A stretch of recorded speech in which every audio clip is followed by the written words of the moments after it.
नमस्कार, सीएनबीसी आवाज़ मोतीलाल ओसवाल स्टूडियो में आप सभी का स्वागत है। भारतीय मार्केट्स के लिए शानदार मंगलवार, मेरे ख्याल से पिछले 5 या 6 महीने का अब तक का सबसे शानदार दिन विदाउट अ डाउट इस मार्केट में, और अक्रॉस द बोर्ड तेज़ी। और अब बात करते करते देखिए एक फ्रेश राउंड ऑफ तेज़ी की शुरुआत हुई 22,800 निफ्टी पर, और बैंक निफ्टी पर तो हम 49,000 से काफ़ी ऊपर निकल चुके हैं। चलिए शो की शुरुआत करते हैं हेडलाइंस के साथ।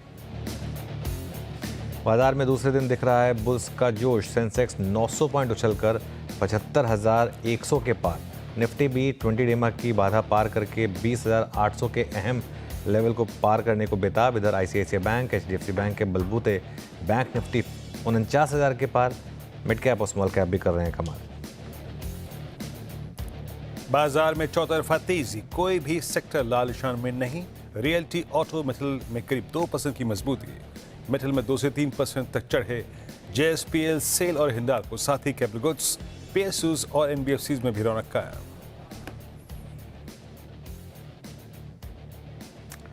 बजाज फिनसर्व और प्रमोटर ग्रुप कंपनियां अलायंस लाइफ और अलायंस जनरल इंश्योरेंस में खरीदेगी बची हुई 26% हिस्सेदारी। डील के बाद दोनों कंपनियों में बजाज समूह का होगा 100% हिस्सा। हालांकि सौदे के बाद बजाज फिनसर्व में हल्की मुनाफा वसूली। बाजार के सेंटीमेंट सुधरने से कैपिटल मार्केट से जुड़े शेयरों का भी आज मूड ठीक है। सीडीएसएल, कैम्स और एंजल में करीब 4% से 5% तक की मजबूती। 5 दिनों में करीब एमसीएक्स में 11% की दौड़। न्यू एज शेयरों में जोरदार तेजी। सब्सिडरी को रिसर्च एनालिस्ट के तौर पर सेबी से मंजूरी के बाद पेटीएम करीब 6% दौड़ा। जोमेटो और पीबी फिनटेक में भी 4 से 5% की मजबूती। छावा के ब्लॉकबस्टर प्रदर्शन से जैन फेब में घरेलू बॉक्स ऑफिस कलेक्शन 39% बढ़ा। पीवीआर पर बुलिश हुआ नुवामा का मौजूदा भाव से करीब 85% के रिटर्न संभव। शेयर में करीब 5% का उछाल। उधर डैम कैपिटल की बुलिश रिपोर्ट से वरुण रेवरेजेस में करीब 4% ज्यादा की तेजी। और सोने का गोल्डन रन जारी। एमसीएक्स पर रिकॉर्ड 88,500 के पार निकला सोना। कोमेक्स पर भी दाम $3,029 पर। कमजोर डॉलर और जियोपॉलिटिकल संकट से कीमतों में उछाल। मैक्वायरी ने दिए $3,500 के टारगेट।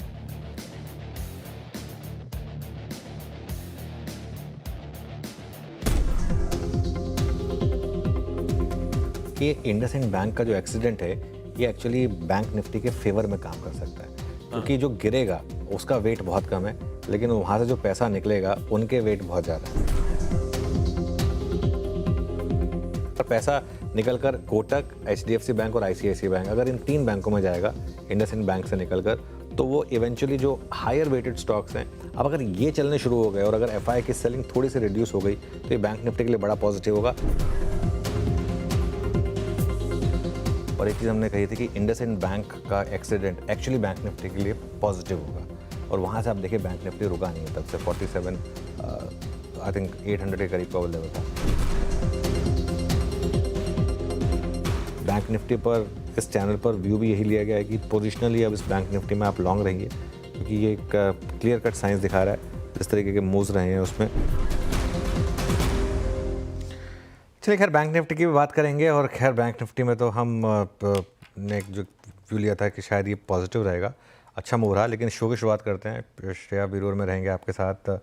आप सभी को गुड आफ्टरनून। और आज अगर आप देखें मार्केट में क्या हुआ, बहुत शानदार दिन रहा मार्केट के लिए आज। अक्रॉस द बोर्ड तेज़ी है आज। मेरे ख्याल से जैसा मैं कह रहा था कि काफ़ी समय के बाद बाज़ार में एक शानदार रैली हुई है आज। इनफैक्ट एक बड़ी शॉर्ट कवरिंग रैली हुई, शॉर्ट्स को फंसाया। सब 20 डे मार्क का स्टॉप लगाकर शॉर्ट जो भी थे उनको मार्केट ने कवर किया। अब बस वो 22,800 का एक लेवल बाकी है, 22,797 पर हैं हम। बैंक निफ्टी ने ऑब्वियसली आज फिर रैली को लीड किया। एक्सपेक्टेड था कि बैंक निफ्टी रैली को लीड करेगा, वो एडवांस टैक्स के नंबर्स को देखकर एक व्यू था। आज आईटी ने लेकिन साथ दिया। सुबह शुरुआत आईटी की ख़राब हुई, लेकिन उसके बाद आईटी ने साथ दिया। हाँ, ये बात ज़रूर है कि आईटी में गेंस बिल्डअप अभी नहीं हो पा रहे, लेकिन फिर भी 1% गेन है, एटलीस्ट गिरना बंद कर दिया आईटी ने, ये पॉजिटिव है। और ऑलमोस्ट हर सेक्टोरल इंडेक्स आज ग्रीन में है। एडवांस डिक्लाइन बहुत ही शानदार है। और बीरुश्रा में एक चीज़ कहूँगा, आज ना स्क्रीन देखकर लग रहा है कि बुल मार्केट है। मतलब अब तक पहले भी हमने इससे पहले कई बार इस तरीके के मूव्स देखे होंगे जिसमें काउंटर ट्रेंड मूव कहा हमने, कुछ भी कहा। आज के मूव को देख के लग रहा है कि शायद ये कुछ नई तेज़ी की शुरुआत है। हो सकता है हम गलत हों, लेकिन एक ऐसा व्यू लग रहा है।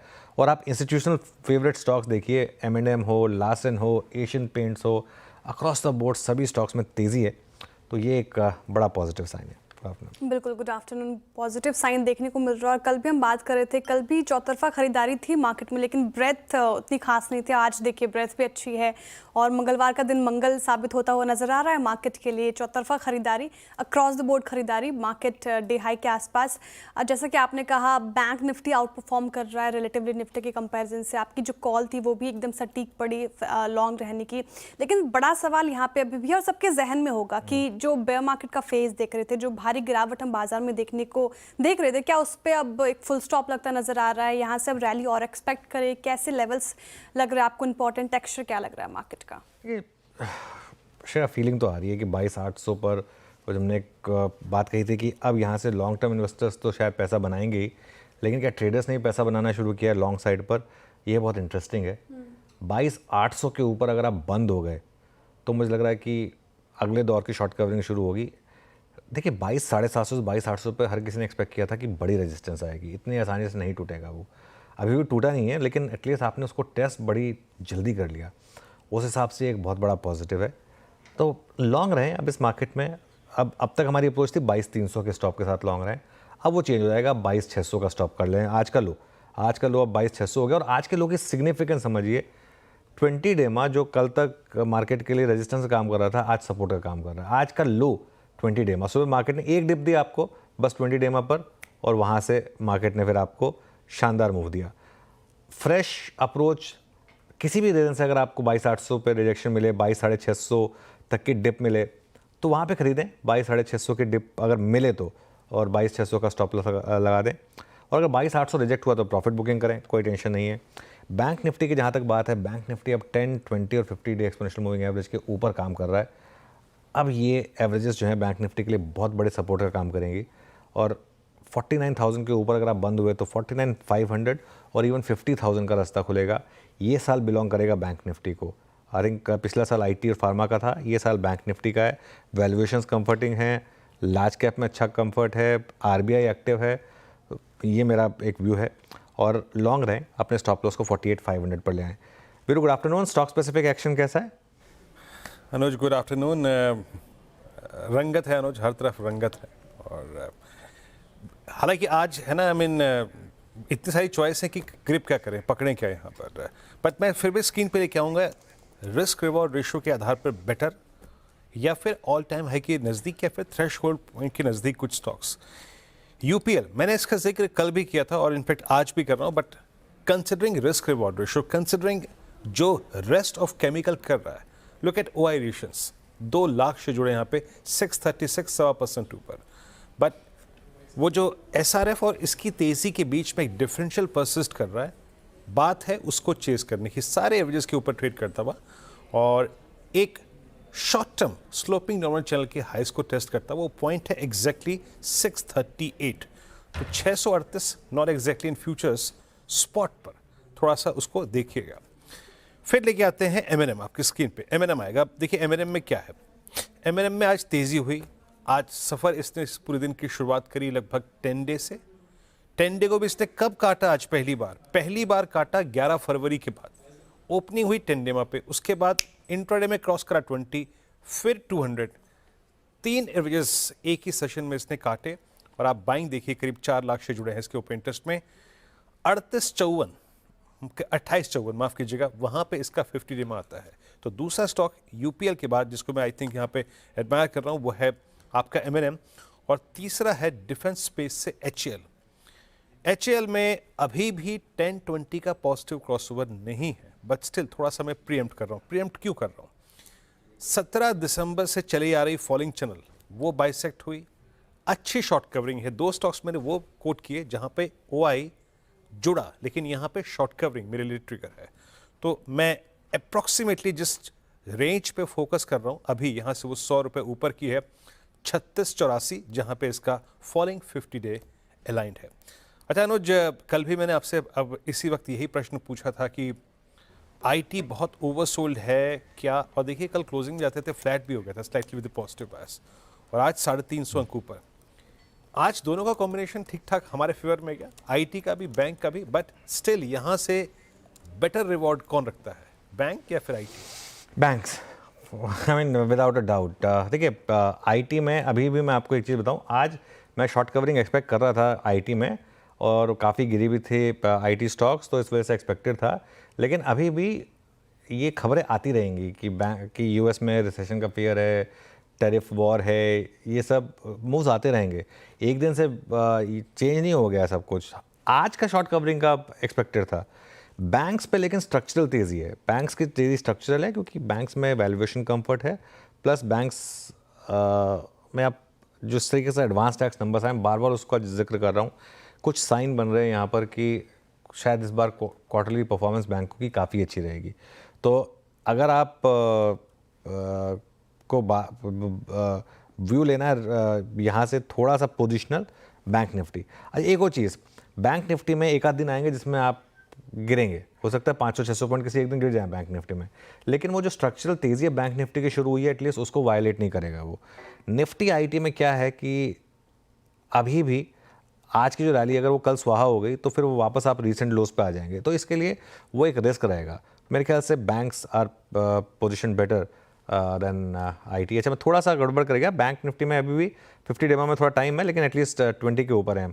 चलिए श्रेया के पास चलें आज के ट्रेंडिंग काउंटर्स के लिए। श्रेया, गुड आफ्टरनून, बताइए। जी, ट्रेंडिंग काउंटर्स लेंगे, लेकिन उससे पहले सवाल ये कि जिस तरीके से मार्केट रिलेटेड स्टॉक्स में हम तेजी देख रहे हैं आज के सेशन में, कैम्स देख लीजिए, एंजल वन देख लीजिए, सीडीएसएल, हालिया करेक्शन के बाद जो तेजी आपको देखने को मिल रही है, ये स्पेस कैसा लग रहा है? ट्रेडर्स और इन्वेस्टर्स के लिए क्या हिदायत है? देखिए इसमें ना share not just the stocks, उसके अलावा आप उसमें मैं एक दो स्टॉक्स और ऐड कर दूँ, जैसे एमसीएक्स, कैम्स, ये तो आपने बोला, एंजल वन देख लीजिए आप, ये तो मैं ऐड करूँगा। इसमें मैं कुछ 2-3 स्टॉक्स और ऐड करना चाह रहा हूँ। पीबी फिनटेक फॉर एग्जाम्पल, या पेटीएम देखिए आप, जोमेटो देखिए आप, इरीडा देखिए आप, वरुण बेवरेजेस देखिए आप। ये सब क्या हैं? ये सब वो स्टॉक्स हैं जो पिछले बुल मार्केट में चीयर लीडर्स थे, और इनमें से काफ़ी स्टॉक्स में ब्रूटल करेक्शन आया अपने टॉप से। ये एक और रीज़न है जो थोड़ा सा आपको हिंट दे रहा है कि शायद वापस एक नई तेज़ी की शुरुआत हुई है, और हर कोई खाली है मार्केट में। आई डोंट थिंक आज भी आप 10 लोगों को फ़ोन मिलाएंगे ना, किसी के पास ये स्टॉक्स, तो किसी के पास तेज़ी की पोजीशन शायद होगी नहीं, तो सब यही रहेंगे कि हम तो निकल गए थे, हमारे पास तो कुछ बचा नहीं है। तो ये एक इंटरेस्टिंग चीज़ है। इसको मैं इसी तरीके से रीड करके देखूंगा कि शायद थोड़ा सा लोगों को एक हिंट लग रहा है कि शायद एक नई तेजी की शुरुआत हुई। चलिए ट्रेंडिंग स्टॉक्स की बात, ठीक है, ट्रेंडिंग स्टॉक्स लेते हैं। जिस तरीके से आज बाजार में हरियाली देखने को मिल रही है, शुरुआत चढ़ने वाले स्टॉक्स के साथ की जाएगी आपके स्क्रीन पर इस वक्त। देखिए, श्रीराम फाइनेंस, एनबीएफसीज में आज भी खरीदारी, बैंक्स में ही आज खरीदारी देखने को मिलेगी। 3% से ज़्यादा चढ़कर कर रहा है कारोबार। Mahindra and Mahindra top gainers में शामिल, 3.5% की ज़्यादा खरीदारी। टाटा मोटर्स देखिए, ऑटो पैक आज फोकस में 2.5% से ज़्यादा तेज़ होकर ये भी कारोबार कर रहा है। हिंडाल्को भी आज इसमें अच्छी खरीदारी, 2.5% से ज़्यादा चढ़ गया। ये पीवी फिनटेक, जैसा अनुज जी भी मेंशन कर रहे थे, 6.5% से ज़्यादा तेज़ हुआ। पेटीएम 5.5% से ज़्यादा उछल गया। पूना वाला फिनकॉप में आज अच्छी खरीदारी देखने को मिल रही है, देखिए 5.5% तेज़ हो गया। कैम्स, जैसे कि हम बात कर रहे थे, 4.5% से ज़्यादा तेज़ होकर कर रहा है कारोबार। लेकिन इस मूड माहौल में कुछ ऐसे स्टॉक्स भी हैं जहाँ पे डेंट पड़ता नजर आया है। उनमें बजाज फिनसर्व, खबर के बाद ये टूटा 1.5%। टेक महिंद्रा, यहाँ पे भी मुनाफा वसूली देखने को मिल रही है, लगभग 0.5% की गिरावट के साथ कर रहा है कारोबार। चंबल फर्टिलाइजर, कल देखिए इसमें तेज़ी देखने को मिल रही थी, लेकिन आज मुनाफा वसूली। एचपीसीएल भी 1% से ज़्यादा गिर कर रहा है कारोबार। तो ये तो हो गई स्टॉक्स की बात। अब चलते हैं, आपको कार्यक्रम का क्रम समझाते हैं। फंडामेंटल राय देने के लिए हमारे साथ होंगे मार्केट स्मिथ इंडिया के मयूरेश जोशी जी। टेक्निकल कॉल्स लेंगे हम प्रकाश गाबा, मानस जायसवाल, श्रीकांत चौहान, रचना वैद्य, सोनी पटनायक और जतिन गेडिया से। 2:15 पर कंचन बताएंगे आपको बाजार के मूवर्स और शेकर्स कौन कौन है, और 2:20 पर मंगलम बताएंगे आपको कंज्यूमर शेयर और पिडिलाइट फोकस में आखिर क्यों है आज। 2:25 पर मैं बताऊंगी आपको पीवीआर आइनॉक्स में जोरदार तेजी आखिर क्यों आई है। 2:30 पर मनीषा जी से समझेंगे सोने पर ब्रोकरेजेस आखिर बुलिश क्यों है और क्या होंगे अगले बड़े लक्ष्य। 2:45 पर कंचन बताएंगे आपको कौन से शेयर मुनाफे में है और आगे लेकिन रिटर्न में कौन से शेयर्स पीछे हैं। 2:50 पर हमारे साथ होंगे मोतीलाल ओसवाल एएमसी के एमडी एंड सीईओ प्रतीक अग्रवाल जी। 3:10 पर अनुज जी से कल के लिए स्ट्रैटेजी समझेंगे। साथ ही 3:15 पर लेंगे BTST STBT कॉल्स। ओके, चलिए हमारे गेस्ट तैयार हैं अब हमारे साथ। उनके पास चलते हैं और ट्रेड्स की शुरुआत करते हैं। गुड आफ्टरनून गाबा सर, बताइए क्या रहेगा आपका इस समय का trade? Good afternoon to you. Long रहेगा, वो है टीवीएस मोटर। ट्रेड करा है 2332 पर, स्टॉप होगा 2320 पर, ज्यादा नहीं 12 रुपए का। ऑन द अपसाइड जो टारगेट है 2375, तो पॉसिबल है कि ये स्पिल ओवर ट्रेड बन सकता है टीवीएस मोटर। 2332 पे TVS motors buy call plus. Soni ji, आपका ट्रेड? जी गुड आफ्टरनून एवरीवन। मेरा यहाँ पे बाय रिकमेंडेशन रहेगा डिक्सन पे। डिक्सन फ्यूचर्स पे खरीदारी करने की सलाह रहेगी। 13,500 के करीब चल रहा है यहाँ पे। 13,200 के स्टॉप लॉस के साथ फ्यूचर्स में बाय कर सकते हैं। 14,000 और 14,400 दो टारगेट्स रहेंगे यहाँ पे। साइमल्टेनियसली चाहे तो 14,000 के कॉल ऑप्शन में भी पार्टिसिपेट कर सकते हैं। 152 पे बाय कर सकते हैं। स्टॉप लॉस रहेगा 95, टारगेट है 260। डिक्सन में आज हम देख सकते हैं एक रिवर्सल आ रहा है। मुझे लगता है ये अपनी 200 डे की ईएमए ब्रेक करने के लिए अप्रोच कर रहा है। कॉल में ओपन इंटरेस्ट अनवाइंड हो रहे हैं हायर स्ट्राइक्स तक। राइटर्स एग्जिट हो रहे हैं, पुट राइटर्स बेस बना रहे हैं। मुझे लगता है ये रिवर्सल काफी स्ट्रांग रहेगा। सो टुवर्ड्स 14,400 स्टॉक यहाँ से पॉजिटिव लग रहा है। 14,400 के टारगेट के लिए डिक्सन फ्यूचर्स में खरीदारी की राय सोनू जी की तरफ से आती हुई। रचना जी गुड आफ्टरनून, आपने क्या पिक किया आज के सेशन के लिए? जी गुड आफ्टरनून। मेरी तरफ से टाटा पावर का फ्यूचर्स लॉन्ग रहेगा। 363 पे हम बैठे हुए हैं। यहाँ पे स्लोली टर्न हुआ है मार्केट एंड अपसाइड पे रेजिस्टेंस अभी काफी दूर है एंड मोमेंटम इज सपोर्टिव। तो 363 के एंट्री के साथ हम 358 पे ऐसे लगाएंगे एंड 1 से 2 दिन का टारगेट अगर बात करें तो 372 होगा और अगर आप 8-10 दिन होल्ड करने को रेडी है तो 380 भी जा सकता है। ओके, जो टाटा पावर ये हो गई रचना जी के पिक का। मानस गुड आफ्टरनून। मानस क्या पिक किया आपने? तो अनुज जी, आई थिंक एलएनटी पे ध्यान देना चाहिए क्योंकि एलएनटी में अब आपको साइन क्लियरली दिख रहा है कि स्टॉक ने एक बॉटम बनाया है। 20 डे मूविंग एवरेज के ऊपर ट्रेड करने लगा है। हायर टॉप्स हायर बॉटम्स का कंफर्मेशन देने के लिए तैयार है। आई थिंक यहाँ पर एक ट्रेड लिया जा सकता है। करंट लेवल्स पे आप एलएनटी में खरीदारी कर सकते हैं। 3224 3224 के स्टॉप लॉस से खरीदारी करेंगे और 3350 3350 के टारगेट सेट करेंगे एलएनटी में। ये कैश लेवल्स हैं। अगर चाहें तो 3300 वाला कॉल ऑप्शन भी लिया जा सकता है एलएनटी का, जो कि 25 रुपीज पे ट्रेड हो रहा है। इसमें आपको 14 रुपीज का स्टॉप लॉस लगाना है और 50 रुपीज के टारगेट सेट करना है। ओके, एलएनटी की 3300 की कॉल 25 पे ट्रेड कर रही है और ये भी विकल्प है। फ्यूचर्स भी आप ले सकते हैं। अब चलते हैं जतिन जी के पास। जतिन जी गुड आफ्टरनून, आपका ट्रेड इस वक्त का? Good afternoon everyone. तो हमारा जो ट्रेड होगा वो श्रीराम फाइनेंस में होगा। एक शॉर्ट टर्म अप ट्रेंड में है स्टॉक। एक वीक के कंसोलिडेशन के बाद फिर से एक स्टॉक अपमूव की तरफ next leg of up move start कर रहा है। तो श्रीराम फाइनेंस लॉन्ग करने की सलाह रहेगी। स्टॉप लॉस रखना होगा 628 का और ऊपर में हम 700 के टारगेट एक्सपेक्ट कर रहे हैं। 628 के स्टॉप लॉस के साथ श्रीराम फाइनेंस जो डी हाई पे कारोबार करता है इस वक्त, वहाँ पे खरीदारी की राय। मयूरेश जी वेरी गुड आफ्टरनून। जिस तरीके से तेजी देखने को मिल रही है बाजार में, आप कौन से स्टॉक्स पे लगा रहे हैं bet? Afternoon Shreya ji, afternoon Anuj ji, afternoon Viru ji and afternoon to everyone on the panel. तो मेरी राय आई थिंक जतिन से मिलती है। मुझे लगता है आई थिंक बैंक्स और फाइनेंशियल्स जो लीडरशिप स्टॉक्स एनबीएफसीज में वे अच्छी करनी चाहिए और श्रीराम फाइनेंस आपके डेफिनेटली वॉच लिस्ट पे रहना चाहिए। 2-3 रीजंस। एक, आई थिंक जो एक्सपेक्टेशन है रूरल इकोनॉमी में जो फर्स्ट साइंस दिख रहे हैं रिवाइवल के और जो एक्सेंचुएट हो सकते हैं with better monsoons because of La Nina conditions which are expected to evolve. उम्मीद यही लगाई जा रही है कि अगर ला नीना कंडीशंस इवॉल्व होते हैं तो better monsoons, better kharif season and a better rabi season to follow. Shriram finance का अगर आप ईयूएम कॉन्स्ट्रक्ट देखेंगे जो 2,50,000 करोड़ का ईयूएम है, large part of that is rural, यानी ऑलमोस्ट आधा रूरल में है और 80,000 से 85,000 करोड़ सेमी अर्बन में है। तो जैसे रिकवरी आती जाएगी I think the parts of their business including construction equipment, including farm equipment, including MSMEs, यहाँ पे एक शार्प रिवाइवल देखा जा सकता है। Already you are seeing steady state. जहां तक जीएनपीएस का सवाल रहा है, they are standing at 2.68 growth stage 3 और उम्मीद यही है with improvement in all the sub segment जहाँ पे भारी मात्रा में इनके एक एडवांसेस ग्रोथ रही है और जो रह सकती है going forward as well. Asset quality pressures कम हो सकते हैं। एट द सेम टाइम इनकी जो बोरोइंग मिक्स है विद एक्सपेक्टेशंस के at some point of time in the second half जैसे रेट कट साइकिल स्टार्ट होगा because of the better borrowing mix that they have, जो निम्स है 8.5% पे जो मेंटेन्ड है, इसमें इजाफा देखा जा सकता है। और इसके वजह से आई थिंक जो रिटर्न रेशियोज है जो ऑलरेडी स्ट्रांग है, ROE एट 2.8, ROE एट 15%, यहाँ पे एक डेफिनेट इंप्रूवमेंट इंक्रीज देखा जा सकता है। The best part about the balance sheet is कि जो पर्सनल लोन्स है जहाँ पे दिक्कत है या दिक्कतें थी in the past for banks and NBFCs, ये सिर्फ 3.5% है, and a large part of that has been provided for as well. तो ये लगता है आई थिंक श्रीराम फाइनेंस आपके नजर विकल्प या वॉच लिस्ट पे रहेगा। लीडरशिप पोजीशन लेने में कोई अगर स्टॉक सक्षम है तो ICICI बैंक है क्लियरली। ICICI बैंक को मैं ग्रीन में ले रहा हूँ क्योंकि ये एक सबसे स्ट्रॉन्ग सेक्टर का सबसे स्ट्रॉन्ग स्टॉक है। इस वजह से कल भी इसमें मोमेंटम बहुत शानदार था, चार्ट पर भी बेहद मजबूत है। कल 100 डे मूविंग एवरेज के ऊपर बंद हुआ, सभी मूविंग एवरेजेस के ऊपर है। एडवांस टैक्स के जो नंबर्स है ना, मुझे देख के लग रहा है कि ICICI बैंक शायद इस बार पॉजिटिवली सरप्राइज करने वाला है, इसके लिए मैंने ICICI बैंक को ग्रीन में लिया। मेरे ख्याल से क्लियरली आज का stock of the morning ICICI bank, जो इसकी प्रोफाइल है ICICI बैंक की, जो ये वेटेज रखता है और जो ये कर सकता है मार्केट के लिए, वो बहुत कम स्टॉक्स के पास वो पोटेंशियल है। तो उस हिसाब से जो इसका टेक्सचर रहा है वो मेरे ख्याल से आज का ये stock of the day ICICI bank.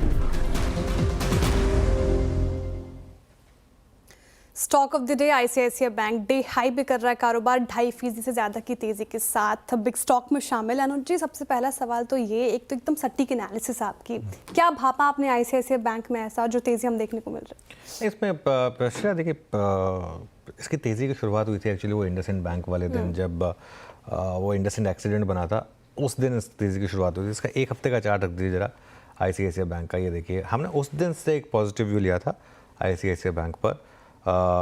उस दिन के डिलीवरी नंबर्स आपको बता रहे थे कि पैसा निकलकर इंडसइंड बैंक से ICICI बैंक में शिफ्ट हुआ था।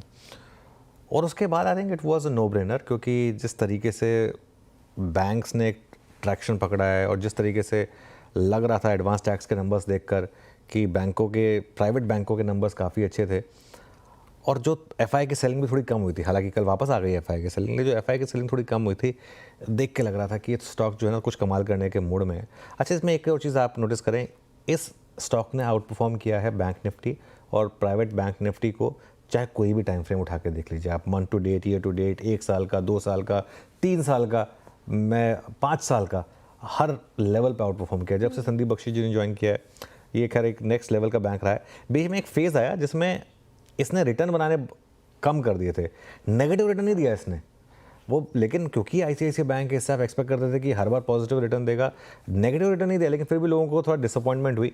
अब पिछले 12 महीने में इसने 20 साल का रिटर्न दिया। आप बैंक निफ्टी देख लीजिए, 12 महीने में बैंक निफ्टी ने क्या करा है, या प्राइवेट सेक्टर बैंक निफ्टी ने क्या करा है, और अपने 52 वीक हाई के काफ़ी करीब है।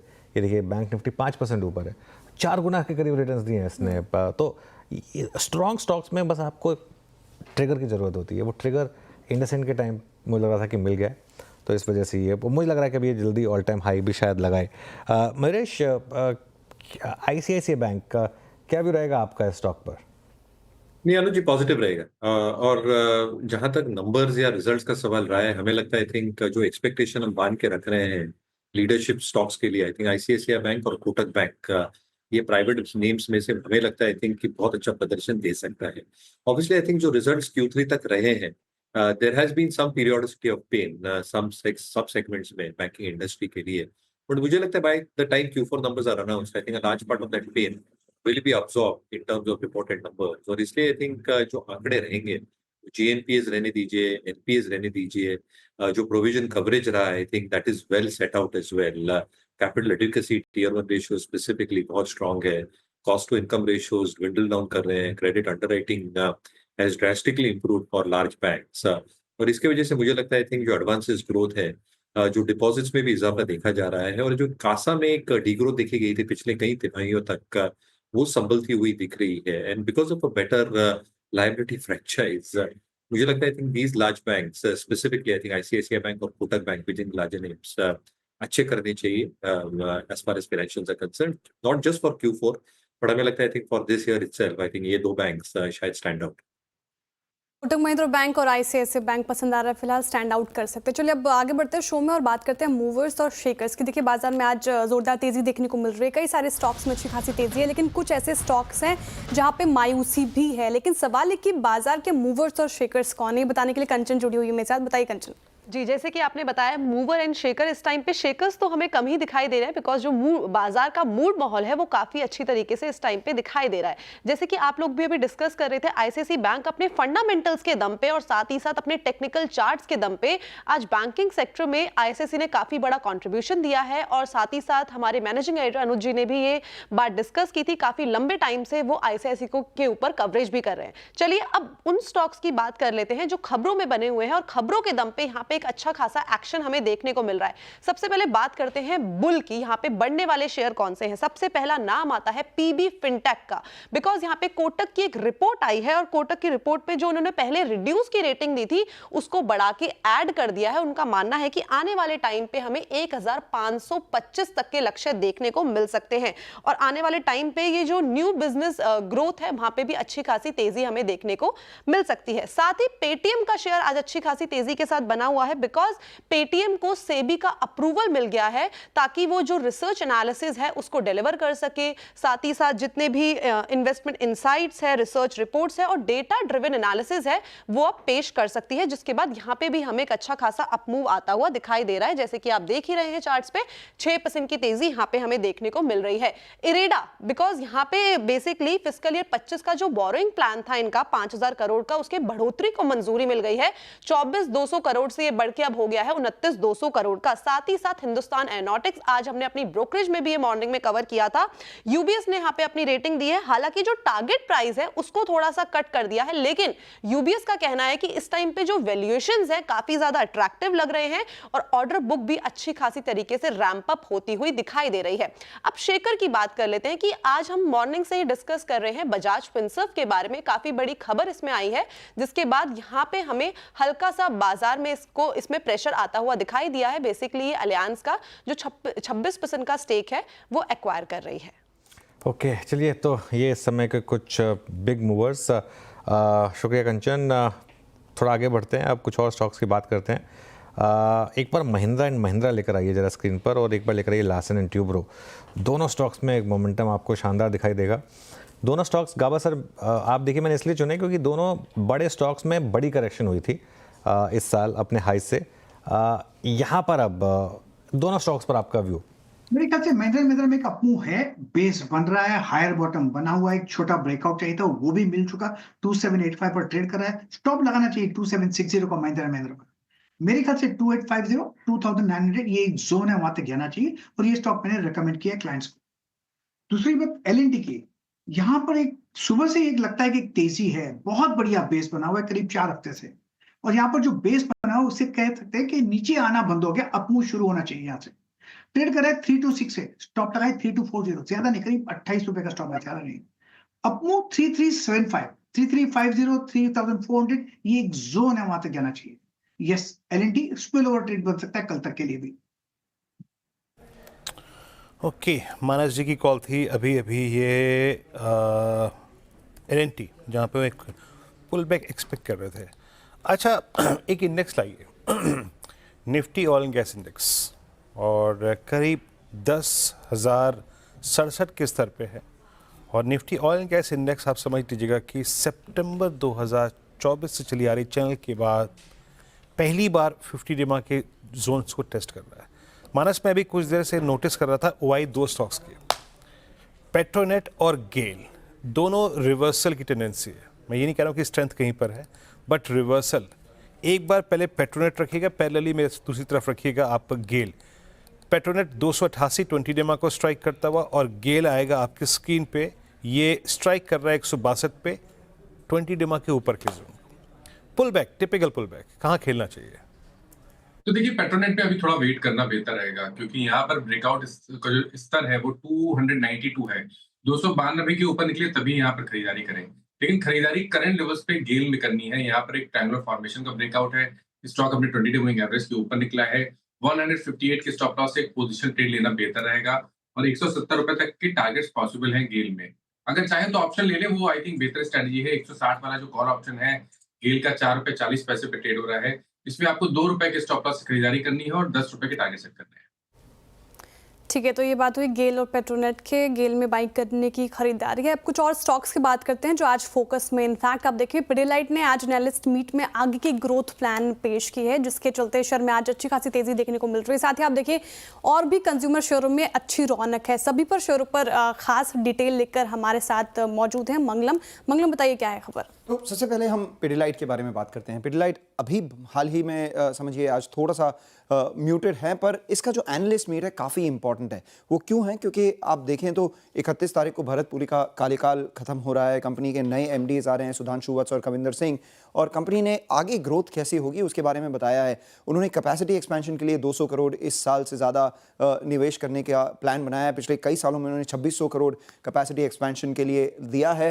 सारी पेंट कंपनीज हम देख रहे हैं अधीसिव्स में घुस रही हैं, तो क्यों ना अधीसिव कंपनी पेंट में घुसे। तो उन्होंने एक पेंट कंपनी भी बनाई है जिसका पेंट ब्रांड का नाम है हईशा। जैसे उनका पहला ऐड था दम लगा के हईशा, तो हईशा जो पेंट ब्रांड है डेकोरेटिव पेंट, वो सोच रहे हैं कि अगले 3 सालों में वो 100 करोड़ का रेवेन्यू कर पाए। पिछले 9 महीनों में कंपनी की वॉल्यूम ग्रोथ और प्रॉफिट काफ़ी इंडस्ट्री से ज़्यादा अच्छी ग्रो हुई है। डबल डिजिट वॉल्यूम ग्रोथ हमने देखा है। और सबसे इंपॉर्टेंट पिडिलाइट का एक फोकस है, वो बहुत क्लियर है कि जो 2 चीज़ें जुड़ सकती हैं हम उनको जोड़ने के लिए चीज़ें बनाएंगे। तो लेदर एक्सेसरीज, वुड जॉइनरी हो, और सबसे बड़ा उनका अभी जो अंडर पेनिट्रेटेड मार्केट है वो टाइल्स का है। अब 80% जो टाइल्स का मार्केट है वो सीमेंट से चिपकता है, तो कहते हैं क्यों ना हम उसे अधीसिव से जोड़ें। तो उनका जो रॉफ टाइल का बिजनेस है वो भी काफ़ी स्ट्रांगली ग्रो कर रहा है। तो ये सारी चीज़ें इंक्लूडिंग इंटरनेशनल मार्केट्स उनके एनालिस्ट मीट से निकल के आई है, तो ये काफ़ी इंपॉर्टेंट होगा। बाकी 2 कंपनीज जिनकी हम बात कर रहे हैं, वरुण बेवरेजेस, गर्मी काफ़ी बढ़ गई है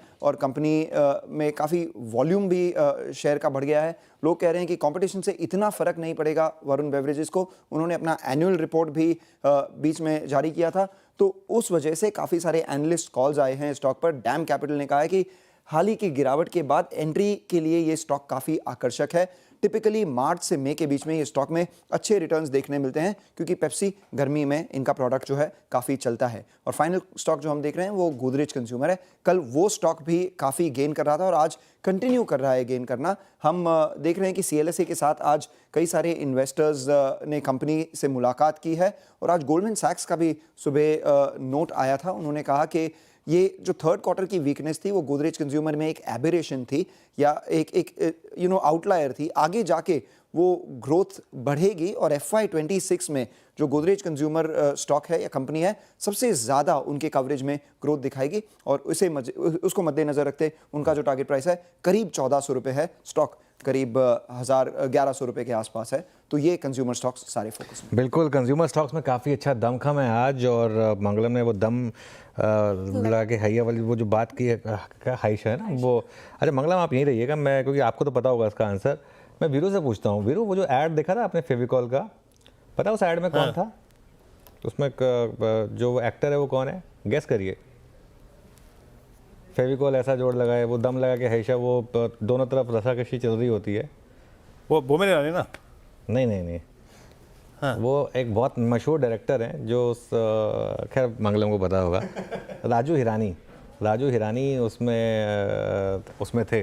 उन्होंने एक्ट किया था उसमें, उस ऐड में। सही कह रहा हूँ ना मंगलम?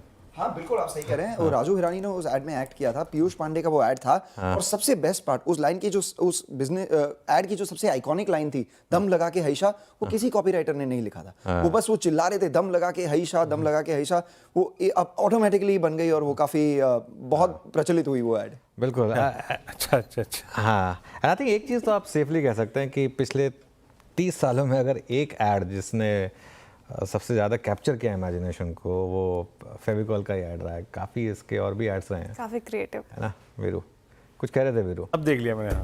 हाँ। देख लिया चेक की शर्ट ना, पहचान लिया मैं। हाँ अब यार, पर फेविकॉल के जो हाँ बोलिए। फेविकॉल के एड्स तो गजब, फेविकॉल के एड्स गजब होते थे। आप आज से क्यों, कब से? दूरदर्शन से देख लीजिए आप। एक ऐड में कैटरीना कैफ भी थी वीरू। वैसे अगर आपको राजू हिरानी से अगर नहीं आइडेंटिफाई कर, एक ऐड में कैटरीना कैफ भी थी वैसे, वो भी बहुत अच्छा ऐड था। वो ऐड इनके सारे अच्छे होते हैं खैर वैसे, है ना। चलिए खैर, मंगलम ने ये पूरी जानकारी रखी यहाँ पर। और मयूरेश, अगर आपको कोई एक कंज्यूमर स्टॉक पिक करना हो तो कौन सा होगा? अनुज जी, मुझे लगता है Marico I think at least rating rankings पे जैसे हम मार्केट्स विद इंडिया में देख रहे हैं काफी बेहतर लग रहा है compare to the rest of the pack.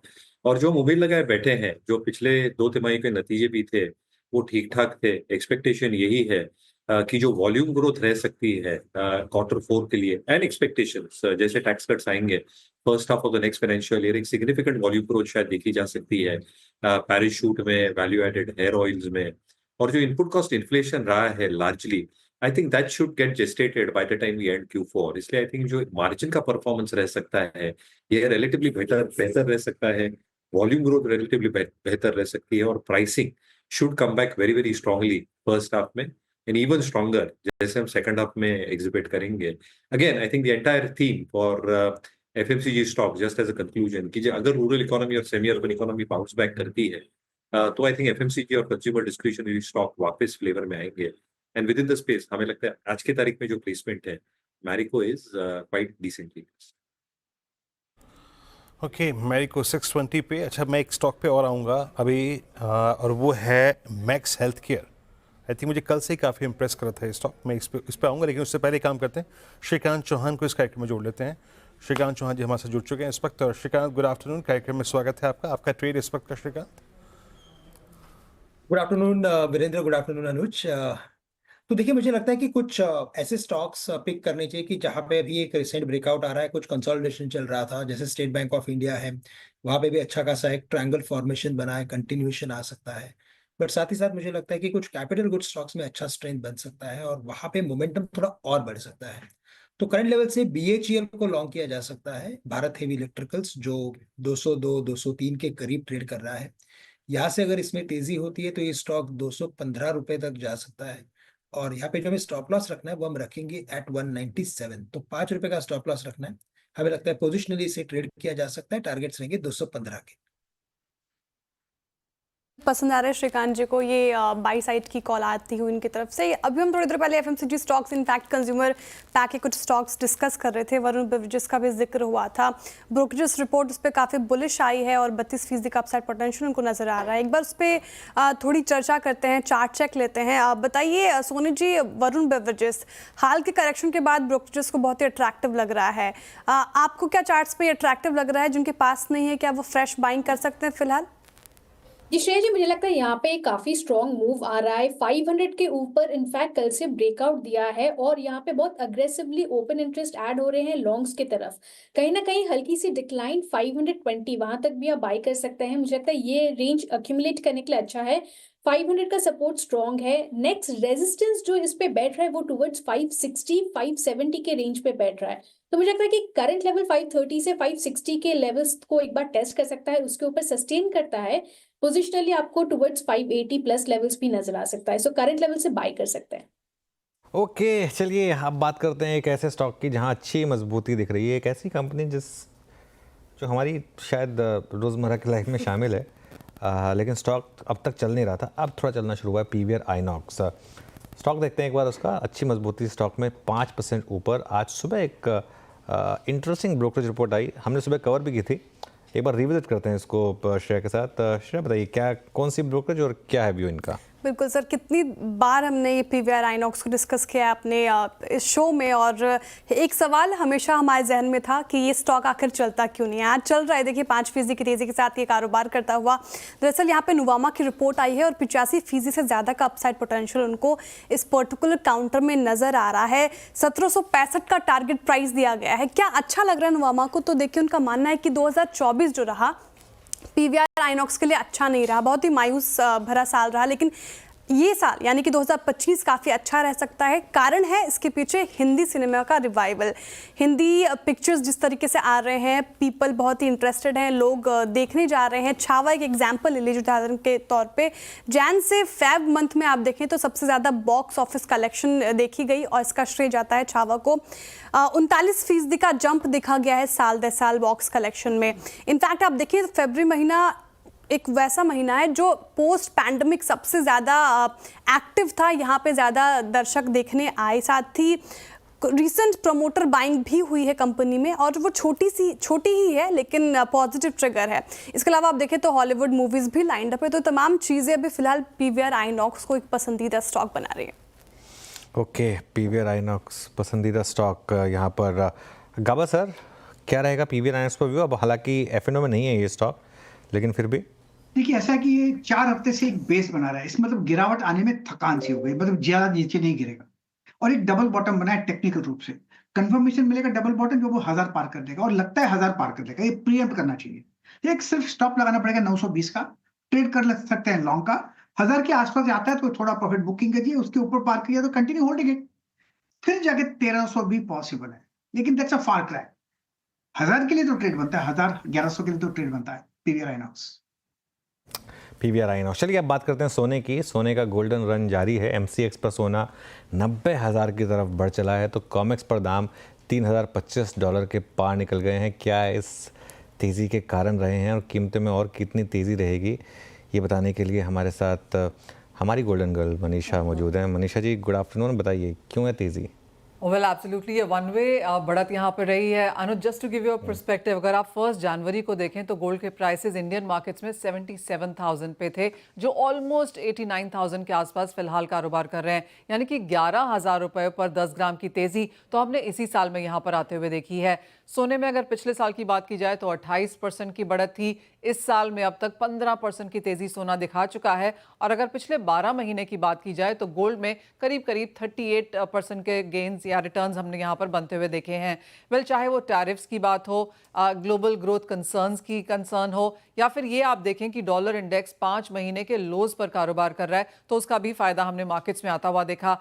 Usually जब बाजार में अनसर्टनिटी होती है तो आप देखते हैं कि डॉलर इंडेक्स बढ़ता है, डेट मार्केट में तेजी देखने को मिलती है, जापानीज येन, स्विस फ्रैंक जैसी यहाँ पर करेंसीज बढ़ती हैं, लेकिन इस बार ऐसा कुछ भी नहीं है और सोना इकलौता एक सेफ हेवन के तौर पर यहाँ पर उभरा है।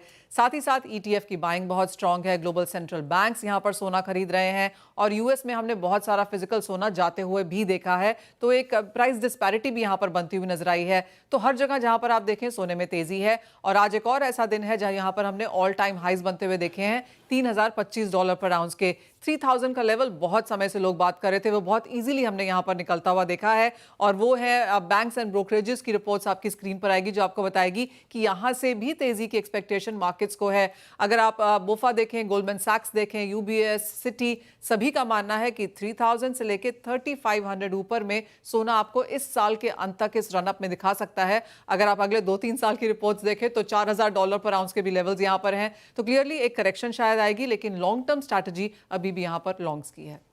लॉन्ग टर्म स्ट्रैटेजी अभी भी लॉन्ग्स की है। यहाँ पर शानदार मोमेंटम इस समय सोने में। मनीषा जी, शुक्रिया।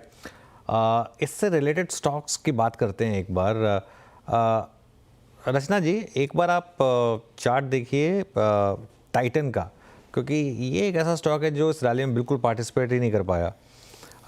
52 वीक लो के करीब ही रहा स्टॉक का। क्या आज लेकिन अच्छा मोमेंटम है यहाँ पर? कुछ साइन बने यहाँ बॉटम के? जी, आज यहाँ पे है मोमेंटम पूरी मार्केट के साथ साथ, और यू कैन से कि शायद इस लेवल पे या इसके आजू बाजू एक बॉटम बन सकता है, क्योंकि हाई टाइम फ्रेम का सपोर्ट जो कि करीब करीब 3000 के आसपास है, वो भी यहाँ से कुछ ज्यादा दूर नहीं है। So there is a chance, good amount of chance कि इसने जहाँ से टर्न लिया है करीब करीब 3000 से ही लिया है, तो वो आने वाले कुछ हफ्तों और महीनों तक शायद सस्टेन रहेगा। अपसाइड पे काउंटर के लिए स्पेस भी काफी अवेलेबल है, जो इस काउंटर को 3300 तक लेके जा सकती है।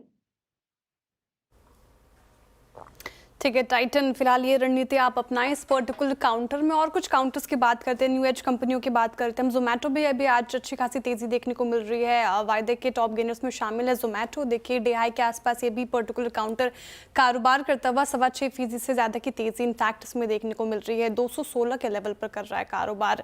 गाबा जी, आप बताइए, जोमेटो आप भी ट्रैक करते हैं, जिस तरीके से हम अक्सर इस पर बात करते रहते हैं, ये तेज़ी अब सस्टेनेबल लग रही है आपको? जो इसमें है वो बने रहे और क्या करना चाहिए, क्या हिदायत आपकी तरफ से आएगी? आई थिंक लोअर लेवल पे जो सेटअप बना है जोमेटो का, आई थिंक वो थोड़ा अच्छा लगता है। लग रहा है कि यस, अपमूव मिलना चाहिए। एक बाय सिग्नल मिला है, आज ब्रेकआउट चाहिए था 210 पे, वो भी मिल चुका। उसके ऊपर भी 216 पे आसपास ट्रेड कर रहा है। स्टॉप लगाना चाहिए 212 का, ज्यादा नहीं, 4 रुपए का। पॉसिबल टारगेट 225, 230, ये एक जोन है, वहां तक जाना चाहिए। हो सकता है कल तक चला जाए, लेकिन यस, जोमेटो पॉसिबल अपमूव है। ओके, जोमेटो पॉसिबल है यहाँ पर एक अपमूव यहाँ पर मिले जोमेटो में। एक बात करते हैं बस बजाज फिनसर्व की। अब 1.5% नीचे बजाज फिनसर्व। मयूरेश, कैसे देख रहे हैं आज के इस मूव को? प्रॉफिट बुकिंग या फिर थोड़ा सा एक अंदेशा कि अब एक और स्ट्रॉन्ग कॉम्पिटिटर आने की शायद तैयारी हो रही हो? मेरे हिसाब से आई थिंक जो कल की न्यूज थी उस पर एक नीजक रिएक्शन सुबह आ गया है।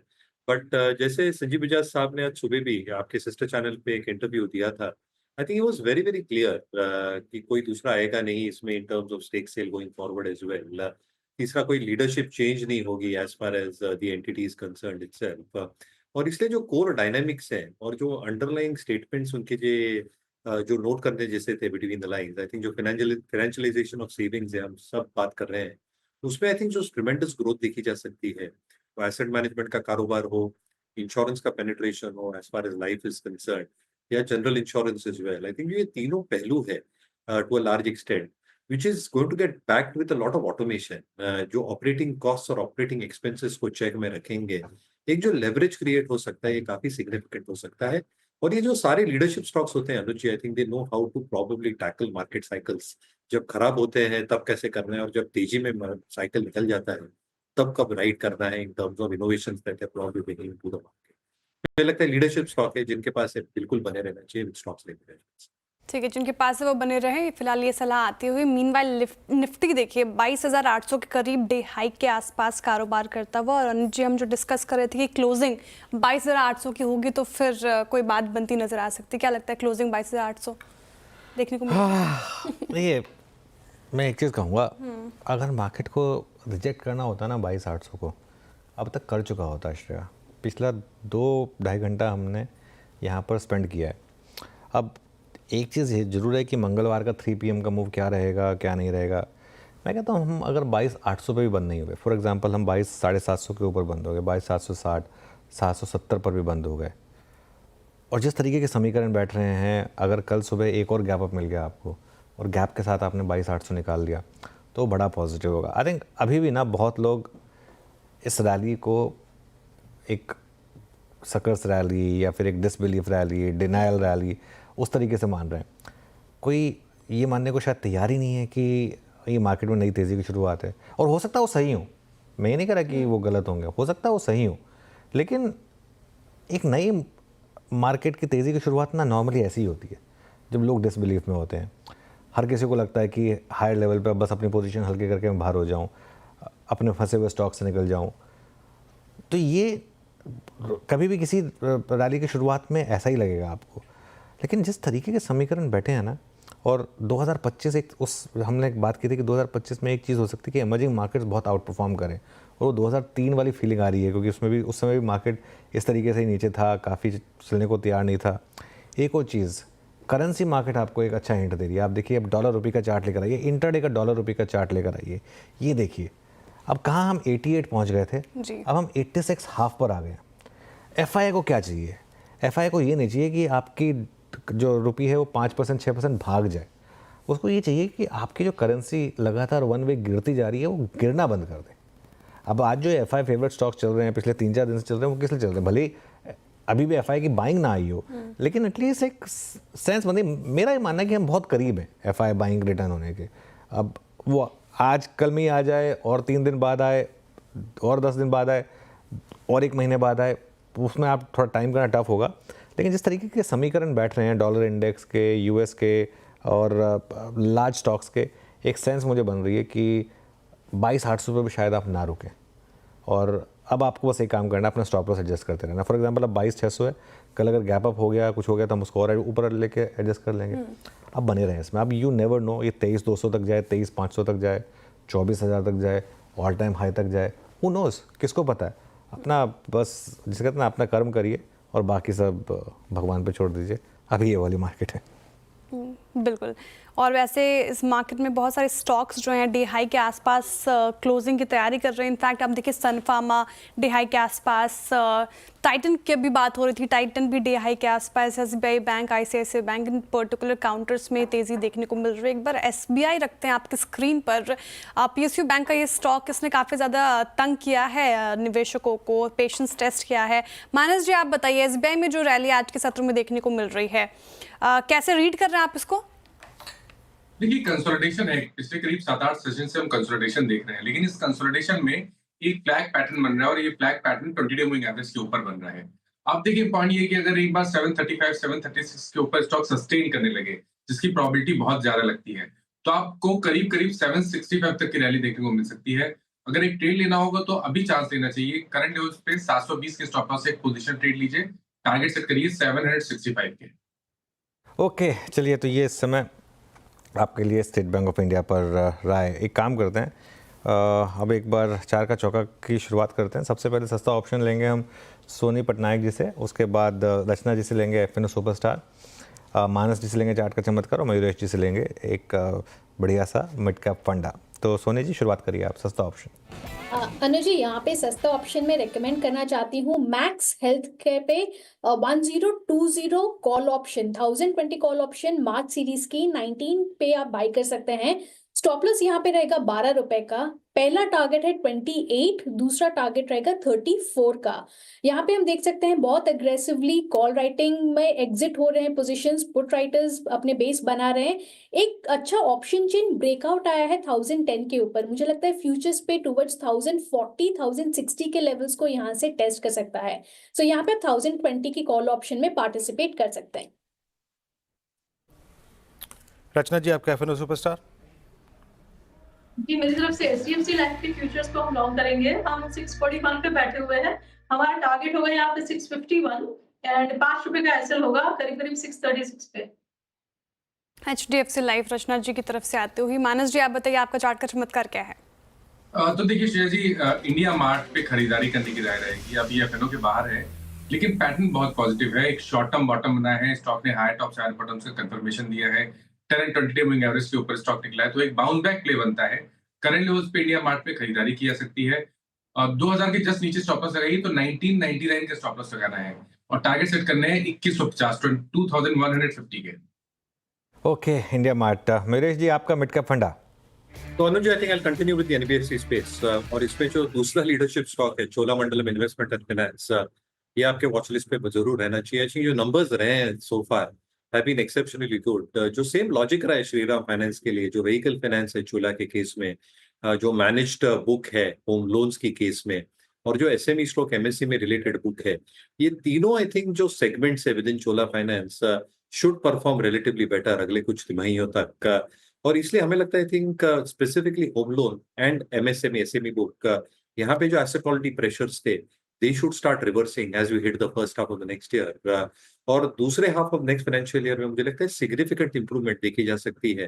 जहां तक एसेट क्वालिटी का सवाल रहा, जहां तक व्हीकल फाइनेंस का सवाल रहा है, जो एक्सपेक्टेशन हम बांध के रख सकते हैं in terms of both the advance book as well as expectation in terms of NIM improvement vehicle book को लेके, ये सिग्निफिकेंट हो सकती है। इनकी बोरोइंग मिक्स काफी अच्छी है, जो टियर 1 रेशियो है लगभग 15% के आसपास है। जो एसेट लायबिलिटी मैनेजमेंट हम कहते हैं एएलएम मैनेजमेंट अक्रॉस बकेट्स 1 महीने से लेकर 5 वर्षों तक सफिशिएंटली कवर्ड है। और इसलिए मुझे लगता है आई थिंक जो कैपिटल और लिक्विडिटी रिस्क है बैलेंस शीट में बिल्कुल नहीं है for a pedigree and a qualitative stock like Chola finance. तो हमें लगता है आई थिंक ये स्टॉक भी आपके वॉच लिस्ट में नजर आएगा। ओके, तो ये चोला इस समय के लिए आपका बाय ट्रेड श्रेया 22,800 निफ्टी पर हिट हो गया है ना। इंट्राडे में आई थिंक एक बार हाई लेकर आई 22,803, 22,803 निफ्टी पर। इसका मतलब और रुकने को तैयार नहीं है मार्केट। सबसे इम्पॉर्टेंट चीज़ ये है, रुकना होता तो अब तक रुक जाता, लेकिन शानदार ट्रिपल सेंचुरी निफ्टी में। और अब पता नहीं लोग टिप की वेट करें, यहीं पर ऐड करें, एक बड़ा सवाल होगा ये, क्योंकि कल एक और गैप अप हो गया तो फिर क्या करेंगे। और आज एक बहुत इंटरेस्टिंग चीज़ ये भी देखेंगे, एफआई के जो शॉर्ट्स हैं उनमें और कितनी शॉर्ट कवरिंग आई है। मेरा ये मानना है कि अब आप 20% पे थे आज सुबह जब हमने ट्रेड की शुरुआत की, 20% लॉन्ग पर थे। अब मुझे लग रहा है कि आप आज हो सकता है 25-26 पे आ जाए। आज उस लेवल की शॉर्ट कवरिंग हुई है मार्केट में। लॉन्ग भले ही ना ऐड हुआ, शॉर्ट कवरिंग तो हुई होगी, क्योंकि 300 पॉइंट अगर निफ्टी ऊपर है तो जो इवन एग्रेसिव शॉर्ट है वो भी एक बार के लिए तो कवर करने के लिए आएगा। तो मुझे लग रहा है कि यहाँ पर ज़रूर थोड़ी सी शॉर्ट कवरिंग रही होगी। एक बार निफ्टी का कॉन्ट्रीब्यूशन देखते हैं कहाँ से मूव, फ्रेश मूव यहाँ पर आ रहा है। और एक दो स्टॉक्स हैं जो डिहाई पर आ रहे हैं। अभी इस लिस्ट में शामिल नहीं है वैसे, लेकिन SBI ने मूव दिखाना शुरू किया है, कोटक महिंद्रा बैंक ने मूव दिखाना शुरू किया है। बैंक निफ्टी 1000 पॉइंट की रैली की तरफ बढ़ रहा है, 900 पॉइंट हो चुके हैं बैंक निफ्टी में, 49,200 के पार। तो वीरू, जो आपकी शिकायत थी ना उस समय जब मैंने शो की शुरुआत की थी, तो आपने मुझे कहा था कि नहीं अभी 50 के ऊपर नहीं है हम बैंक निफ्टी पर, अब वो शिकायत भी दूर हो रही है, बैंक निफ्टी भी निकल रहा है 50 के ऊपर। वीरू, टेमा के ऊपर निफ्टी बैंक भी आता हुआ, Nifty at day high, Nifty bank at day high, और अच्छा मूव है निफ्टी IT पे 350 अंक ऊपर। और एक दो स्टॉक्स को और लेते हैं अनुज। चोला फाइनेंस को देखिए आपकी स्क्रीन पे, अच्छा मूव लेके डे हाई पर आके ट्रेड करता हुआ। श्रीकांत, आपका व्यू चोला पे? आई मीन अगेन एक और NBFC जो कि स्ट्रॉन्ग मूव जनरेट करती हुई, I mean B2, then Shriram finance, Chola पे अभी आपका टेक?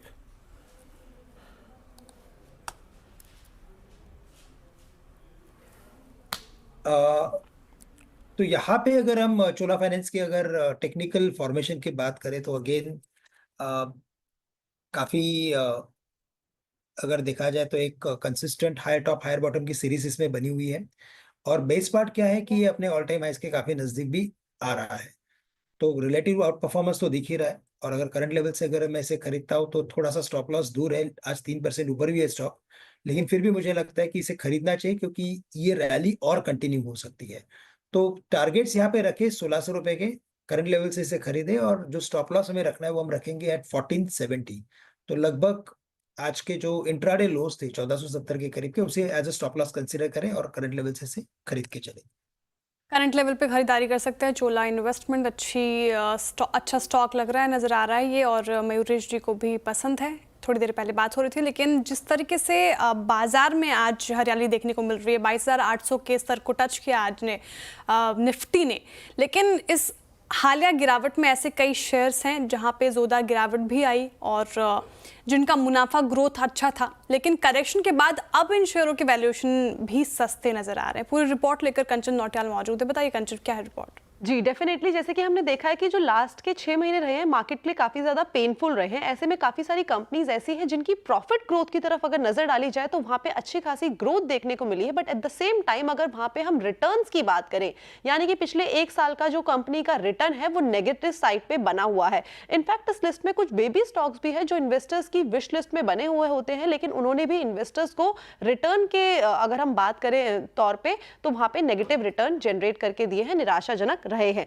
सबसे पहले लेके आते हैं जाइडस लाइफ साइंस का स्टॉक। यहाँ पे हमें अगर हम प्रॉफिट ग्रोथ की बात करें तो पिछले 1 साल में इसने अच्छी खासी प्रॉफिट ग्रोथ दिखाई है, करीब 125% का यहाँ पे हमें प्रॉफिट ग्रोथ देखने को मिला है। लेकिन रिटर्न के लिहाज से अगर बात करी जाए तो -10% की यहाँ पे हमें रिटर्न देखने को मिले हैं। लेकिन अब इसका अगर हम वैल्यूएशन देखें तो जो उसका पी है वो यहाँ पे इस टाइम पे करीब आधा हो चुका है। 30 का पी जो है अब 18 से 19x पे आके ट्रेड कर रहा है। इसके अलावा अगर हम RR काबिल की बात करें तो वहां पे जो पिछले 1 साल की प्रॉफिट ग्रोथ है वो अप्रोक्सीमेटली 57% की है, और इस टाइम पे अगर रिटर्न की बात करें तो उसने करीबन -40% रिटर्न जनरेट करके दिया है। वहीं इसका अगर पी देखा जाए तो ये भी यहाँ पे आधा आता हुआ दिखाई दिया है।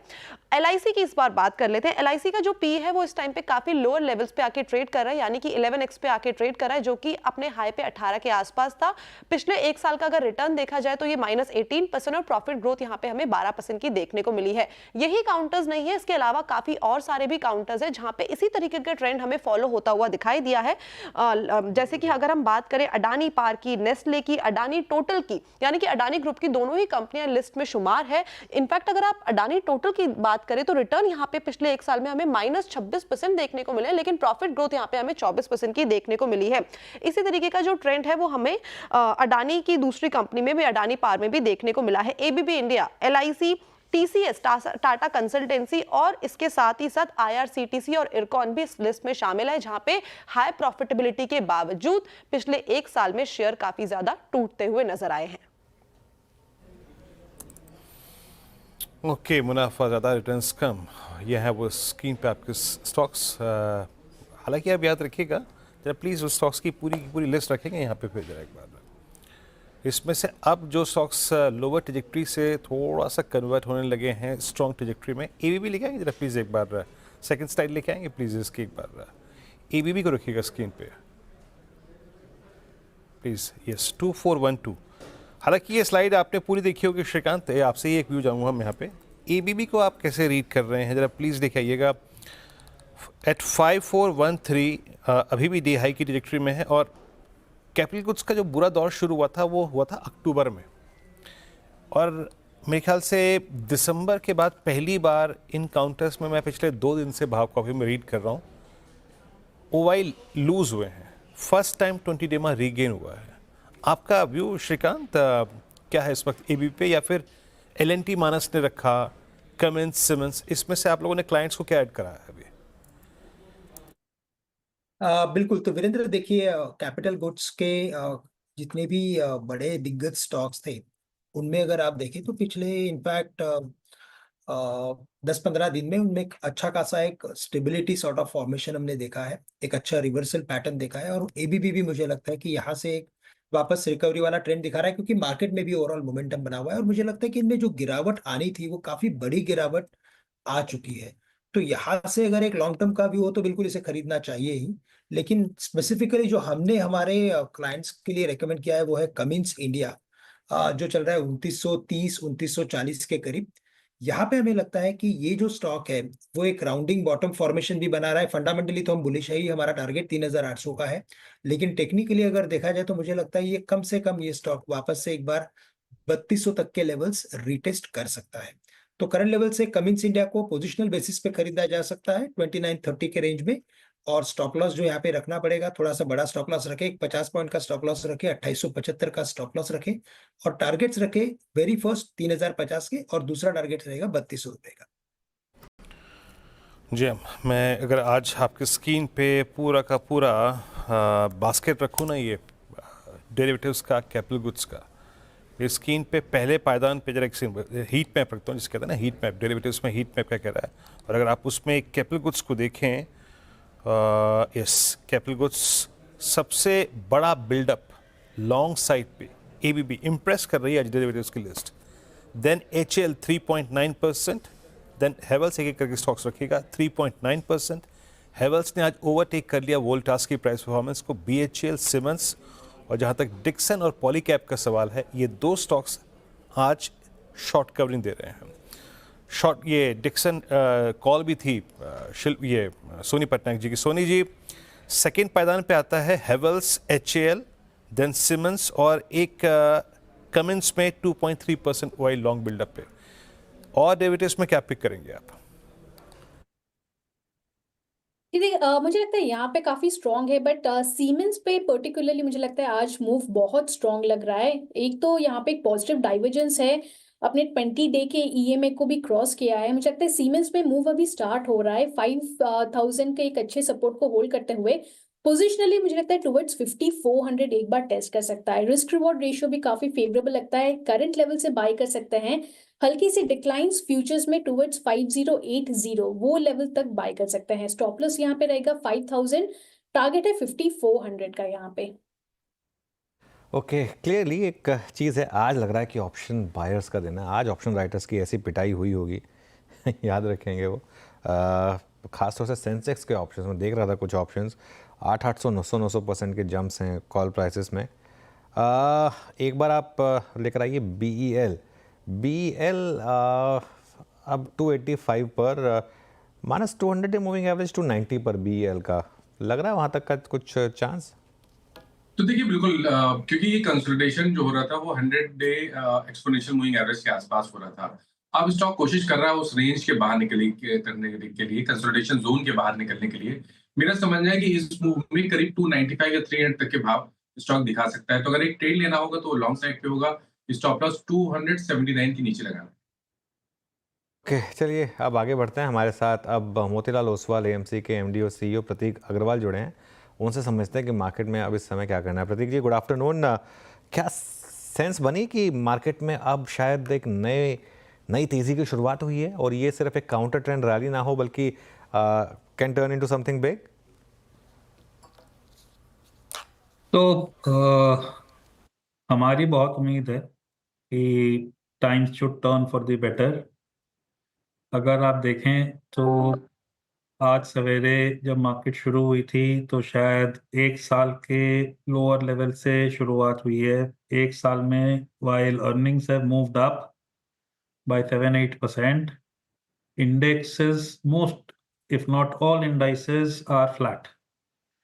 तो वैल्यूएशन करेक्शन अगर आप हमसे ही कंपेयर करते हो तो भी काफ़ी करेक्ट हो गई है। साथ में अगर आप ये देखो कि Chinese market have been doing well, US markets have been doing well, तो जो रिलेटिव वैल्यूएशन का एक बीच में कंसर्न आया था वो भी काफ़ी हद तक टेकन केयर फॉर हो गया है। और जो कुछ बड़े रीज़न जिसकी वजह से मार्केट में एक बिकवाली का दौर आया था कि इंटरेस्ट रेट्स यूएस में बढ़ गए और आपका आर्बिट्राज वाला पैसा वापस चला गया, या कि करेंसी हिल गई और आपके हेज फंड्स ने बिकवाली कर दी क्योंकि उनको लॉसेस लगे। ये सारे रीजंस शायद काफ़ी हद तक अब पीछे जा चुके हैं और both interest rates have fallen there, yields have fallen there and currencies is now stable.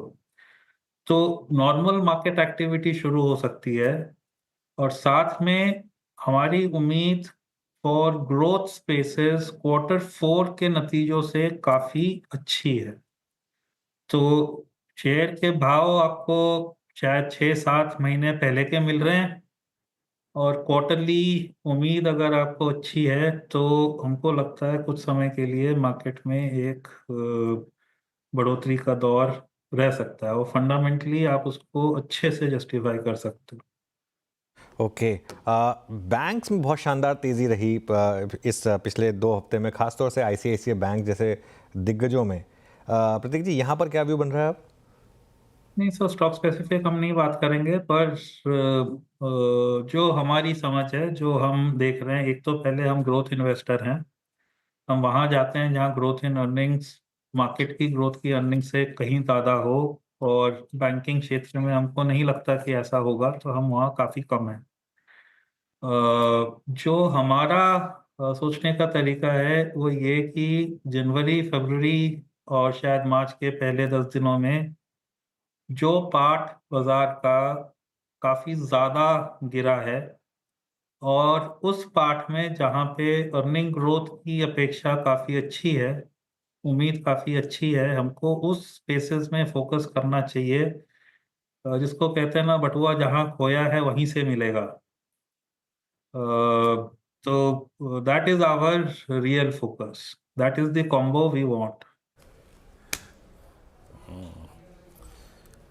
अच्छी बात की प्रतीक जी आपने, मेरा बटुआ जहाँ खोया था वहाँ मिलेगा, पर याद नहीं आता कि मेरी जेब कटी कहाँ पर थी। शुरुआत करते हैं थोड़ी सी। हर जगह कटी थी मेरी जेब। मैं कैपिटल गुड्स की बात करता हूँ कि जिसमें सबसे ज़्यादा प्राइस डैमेज हुआ था, सबसे पहले शुरू हुआ था। अब थोड़ा सा गवर्नमेंट स्पेंड में जब बढ़ोतरी हो रही है तो आप ऑप्टिमिस्टिक हैं क्या, और यहाँ पे अर्निंग्स में रिवाइवल आप कब तक देखते हैं?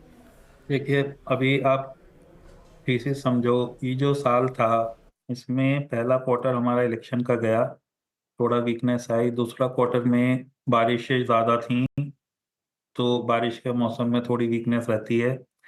तीसरे क्वार्टर में एक्चुअली थोड़ा सा इकोनॉमी ने अपटिक लेना शुरू कर दिया, और चौथे क्वार्टर में आपको सारे इंडिकेटर बता रहे हैं कि अपटिक अच्छी है। गवर्नमेंट स्पेंडिंग है स्टार्टेड, आरबीआई ने जो लिक्विडिटी टाइट रखी थी वो भी रिलैक्स हो गई है। गवर्नमेंट स्पेंडिंग जो आपने बजट में देखा, जो 2 महीने में स्पेंड करना था, वो भी काफ़ी बड़ा नंबर था। तो आपको सारे जो इंडिकेटर हैं पॉइंट कर रहे हैं कि Q4 should be reasonably strong. अब अगर हम आगे का वक्त देखें तो चूंकि इस साल का Q1, 2 और कुछ हद तक 3 वर रिलेटिवली वीकर, आपको आने वाले 4 क्वार्टर में लोअर बेस बेनिफिट मिलेगा और अर्निंग्स ग्रोथ जो आज के दिन की मार्केट में उम्मीद है, आज के दिन तो मार्केट 10-11% देख के भी खुश हो जाएगा, उससे ज़्यादा आने की उम्मीद है, क्योंकि 3 क्वार्टर आपको लोअर बेस का बेनिफिट मिलने वाला है नेक्स्ट ईयर। सो उसके साथ अगर आप ग्रोथ इन्वेस्टर हो हमारे जैसे, तो growth works very well, growth needs money, and when money is available growth should work very well. तो अब आपने देखा कि दुनिया में प्राय हर जगह रेट कट हुए, इंडिया में भी रेट कट हो गया, उम्मीद है कि अगले पीरियड में और रेट कट होंगे, तो जो बोरोइंग वाला पैसा है वो चीपर हो गया। दूसरा, आरबीआई ने लिक्विडिटी इन्फ्यूज कर दी जो पहले स्केयर्स थी। तीसरा, शायद हमारे मार्केट्स, इक्विटी मार्केट्स आज के दिन उतने ओपन नहीं है जितने पहले लेट से दिसंबर तक थे, पर अगर हम ग्लोबल मार्केट्स देखें तो वो काफ़ी ओपन है। मतलब प्राय यूरोप, यूएस, जापान, चाइना, सारे मार्केट स्ट्रॉन्ग परफॉर्म कर रहे हैं। उम्मीद है देर सवेर हमारे मार्केट भी खुल जाएंगे, और अगर ऐसा होता है तो वापस जो ये ग्रोथ की थीम है उसमें स्ट्रॉन्ग परफॉर्मेंस आनी चाहिए। तो अगर आप हमारे हाउस के पोर्टफोलियो देखोगे, हमने इस खराब पीरियड में अपना ग्रोथ इन अर्निंग्स वाला जो फोकस है वो और स्ट्रॉन्ग किया है। जी प्रतीक जी, गुड आफ्टरनून। श्रेया बात कर रही हूँ। सवाल आईटी सेक्टर को लेकर है। जिस तरीके से हाल में इस पर्टिकुलर इंडेक्स ने करेक्शन दिखाई है, हालांकि आज बाजार में तेजी के साथ इसने भी तेजी दिखाई, कंट्रीब्यूट कर रहा है बाजार की तेजी में। इस पर आपका व्यू क्या रहेगा आईटी सेक्टर को लेकर? तो इसमें व्यूज चेंज हो रहे हैं। दिसंबर के पीरियड में व्यू अलग था। दिसंबर के पीरियड में व्यू ये था कि अगर यूएस में, जैसा ट्रम्प जी कह रहे थे कि हम कॉर्पोरेट टैक्स कम करेंगे, तो कंपनियों के पास पैसे ज़्यादा बचते और उससे शायद वो आईटी कंपनीज को ज़्यादा धंधा दे पाते। और हमने देखा जनवरी फरवरी में IT companies and banks did very well. Banks का ये था कि interest rates will stay higher for longer, क्योंकि whatever is being attempted in US वो थोड़ा इन्फ्लेशनरी होता।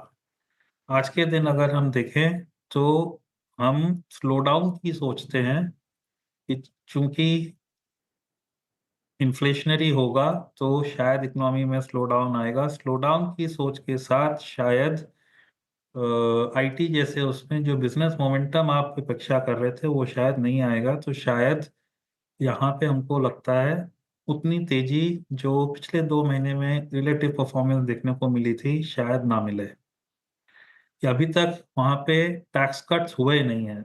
अगर टैक्स कट होंगे तो वापस से नैरेटिव चेंज होगा, बट आज के दिन हमको ये एक लगता है। दूसरा क्या हुआ है कि वहाँ पे पहले राउंड ऑफ वेंडर कंसोलिडेशन में इंडियन कंपनीज को बेनिफिट हुआ था। अब कई सारी कंपनियों में शायद सारे ही वेंडर इंडियन हैं और कंपनियां वापस एक राउंड ऑफ वेंडर कंसोलिडेशन की तरफ हैं। उसमें कोई किसी को फायदा होगा, किसी को नुकसान होगा, वो वक्त बताएगा, पर इस स्पेस में एक एलिमेंट ऑफ वोलेटिलिटी आ सकती है जिसके लिए इन्वेस्टर्स को तैयार रहना चाहिए। अगर आप हमारे हाउस में देखेंगे तो वापस से ये एक स्पेस है जहाँ पे earnings growth specially in large cap IT is a fraction lower, is a fraction of the index growth. तो ये हमारी ग्रोथ स्टाइल ऑफ इन्वेस्टिंग में नहीं आ पाता है। मिड एंड स्मॉल आते हैं, उसमें थोड़ा हमारे यहाँ रिप्रेजेंटेशन है। इस स्पेस में अगर आप देखोगे तो Newtech is something where representation in our house is strong. Okay Prateek ji, तो आप इस समय नई थीम्स कहाँ पर पैसा डाल रहे हैं? क्या इस समय आपके टॉप ऑफ द रेडार है, स्पेशली गिवन इतनी बड़ी करेक्शन हुई मार्केट में? आपकी टॉप थीम्स क्या हैं इस समय? नहीं, एक जो अच्छी चीज है वो ये कि इस पूरे बिकवाली के दौर में कोई नई थीम उभर के नहीं आई। अगर आप पहले इंडस्ट्रियल केपेक्स, आप डिफेंस, रिन्यूएबल, कैपिटल मार्केट और चाइना प्लस वन वगैरह के थॉट के साथ चल रहे थे, लग्जरी कंजम्पशन, यही सारी थीम्स कंटिन्यूड हैं। और एक जो अच्छी बात है वो ये कि इन थीम्स में ज्यादा कंपनियां लिस्टेड स्पेस में नहीं आई हैं।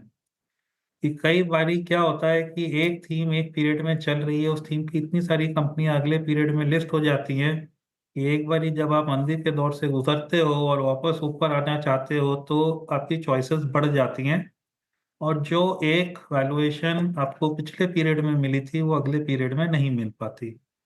हैप्पीली इस वाले उसमें एक तो कोई नई थीम इमर्ज नहीं हुई है, और दूसरी जो थीम्स चल रही थी वहाँ पे कोई बहुत ज़्यादा नए नाम नहीं इमर्ज हुए हैं।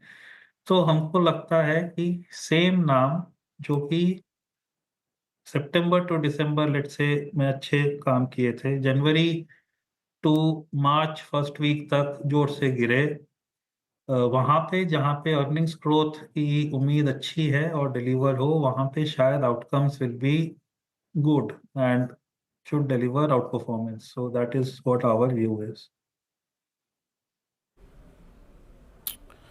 चलिए प्रतीक जी, बहुत बहुत शुक्रिया, आप इस कार्यक्रम में शामिल हुए आज। सभी सेक्टर्स पे रखी आपने, और वो आपकी बात सर आँखों पर, जहाँ कटी थी जेब, जहाँ बटुआ खोआ था वहीं से मिलेगा। चलिए देखते हैं सर अगले 6 महीने में वहाँ से मिलता है कि नहीं मिलता है। Anyway, thanks very much sir for joining us. अब चलते हैं क्लोजिंग की तरफ। क्या शानदार क्लोज निफ्टी का, और 22,834 अंक निफ्टी पर कब जुड़ गए पता भी नहीं चला, और निफ्टी बैंक पे 49,292 करीब 1200 अंक ऊपर। क्या खूबसूरत, क्या लाजवाब, क्या मंगलमय, क्या हरे रंग से सराबोर ये दिन रहा अनुज, है ना? मैं शानदार दिन था। रणनीति क्या रहेगी? बीरू, मैंने ये रणनीति बनाई थी जब हम 22,798 पर थे। आपने बोला 34 पॉइंट ऐड हो गए, लेकिन खैर चेंज नहीं करूंगा मैं उसको। मेरा व्यू यही है कि आप कैरी करें निफ्टी लॉन्ग्स को, और यहाँ देखिए अगर रुकना होता तो मार्केट रुक चुका होता। द फैक्ट कि नहीं रुका वो अपने आप में क्लियर कर रहा था कि आप लॉन्ग पोजीशन लेकर जाएं। अच्छा, हमने एक बात की थी कि बैंक निफ्टी में 1000 पॉइंट ओपन हुए हैं। क्लोजिंग मार्केट की काफ़ी मजबूत है। ये 23,000 से 23,200 मुझे लग रहा है कि बहुत जल्दी पॉसिबल है। निफ्टी पर आपको 23,000 से 23,200 का एक व्यू दिखेगा। 1000 पॉइंट की बैंक निफ्टी में बात की थी, वो तो आ गए। मुझे लग रहा है और 1000 पॉइंट ओपन हुए हैं यहाँ से। 1000 की तुमने आज की बात की थी, मतलब इस तेज़ी में 1000 मुझे लग रहा है और बैंक निफ्टी में ओपन हुए हैं। 50,000 50,200 तक का मुझे लग रहा है कि रास्ता खुला है यहाँ पर, तो बिल्कुल बने रहें। और वीरू, जहाँ बटुआ खोया वहीं मिलने की बात है। मैं आपको एक इंस्टेंस बताता हूँ। इस वीकेंड पे मैं अपना लैपटॉप बैग मुंबई में ऑटो रिक्शा में भूल गया, और उसके बाद दिमाग से उतर गया वो कि मैंने पीछे छोड़ दिया उसको। और उसके बाद जब दिमाग में आया, उसके बाद फिर काफ़ी मैंने थोड़ा सी मेहनत करनी पड़ी, लेकिन विदिन 1 घंटा वो रिक्शा वाला वहीं वापस आके मुझे सोसाइटी में मुझे मेरा बैग वापस दे गया। तो मेरे को तो जहाँ खोया था वहीं मिल गया था, तो उस बात से मैं सहमत हूँ वैसे। मुझे तो बड़ा रोचक ही लग रहा था कि अनुज सिंगल जी ऑटो में घूम रहे थे। ये बड़ी बात है अपने आप। सवाल मेरा भी था ये, एग्जैक्ट सवाल मैं ये पूछने वाली थी। मैं ऑटो में क्या कर रहे थे आप? मैं ऑटो में बहुत घूमता हूँ वीरू। मैं आपको एक बात बताऊँ, मैं सच बताऊँ ना, मुझे एक, और मैं तो इनफैक्ट आई फर्मली बिलीव कि जितना हो सके ना पब्लिक ट्रांसपोर्ट यूज़ करना चाहिए। देखिए वो तो थोड़ा सा क्या होता है कि अगर मैं फॉर एग्जांपल जब दिल्ली आता हूँ, मैं सिर्फ मेट्रो में ट्रैवल करता हूँ, मैं और किसी चीज़ में ट्रैवल नहीं करता। अगर मैं दिल्ली जाता हूँ, नॉर्थ साइड में मैं होता हूँ, आपने देखा ही है मुझे, मैं ऑफिस आता हूँ तो वो मैं मेट्रो लेके आता हूँ। और मुंबई में भी अब यहाँ पर एक बार मेट्रो बन रही है, एक बार वो बन जाए। पहले मैं काफ़ी लोकल में ट्रैवल करता था, फिर वो थोड़ा सा टफ हो गया उसमें ट्रैवल करना, लेकिन और मुंबई में ऑटो में ट्रैवल करने का अलग मज़ा है वैसे। एक तो स्पेशली संडे को और वीकेंड को, क्योंकि कोई मना नहीं करता, आप बस बैठ जाओ, मीटर चालू करके चल देते हैं। इनफैक्ट पहले तो बॉम्बे में कोई ऑटो टैक्सी वाला कभी पूछता भी नहीं था कहाँ जाना है, आप सीधा बैठे मीटर डाउन किया और चल दिए। लेकिन बिल्कुल इसमें कोई हैरानी की बात नहीं है। मैं काफ़ी ट्रैवल करता हूँ ऑटो में। आपको कभी आप आइए इस बार बॉम्बे, गुरुकुल में आएंगे, हम चलेंगे उसके बाद कहीं। एक्सप्रेशंस कुछ और बयां कर रहे हैं वीरेंद्र जी को।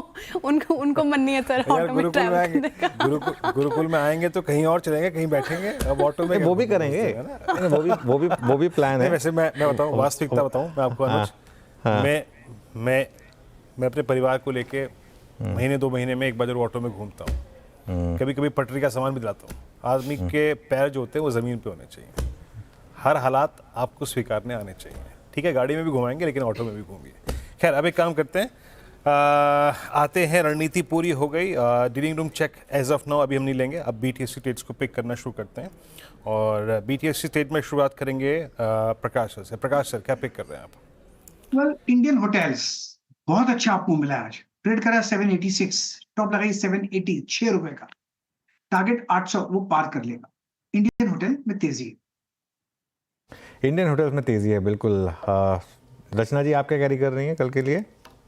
जी, BSE के फ्यूचर्स को हम लॉन्ग कर सकते हैं, एंड यहाँ पे 4200 का टारगेट होना चाहिए पहला, एंड 4250 का सेकंड टारगेट, एंड SL होना चाहिए 4100 पे।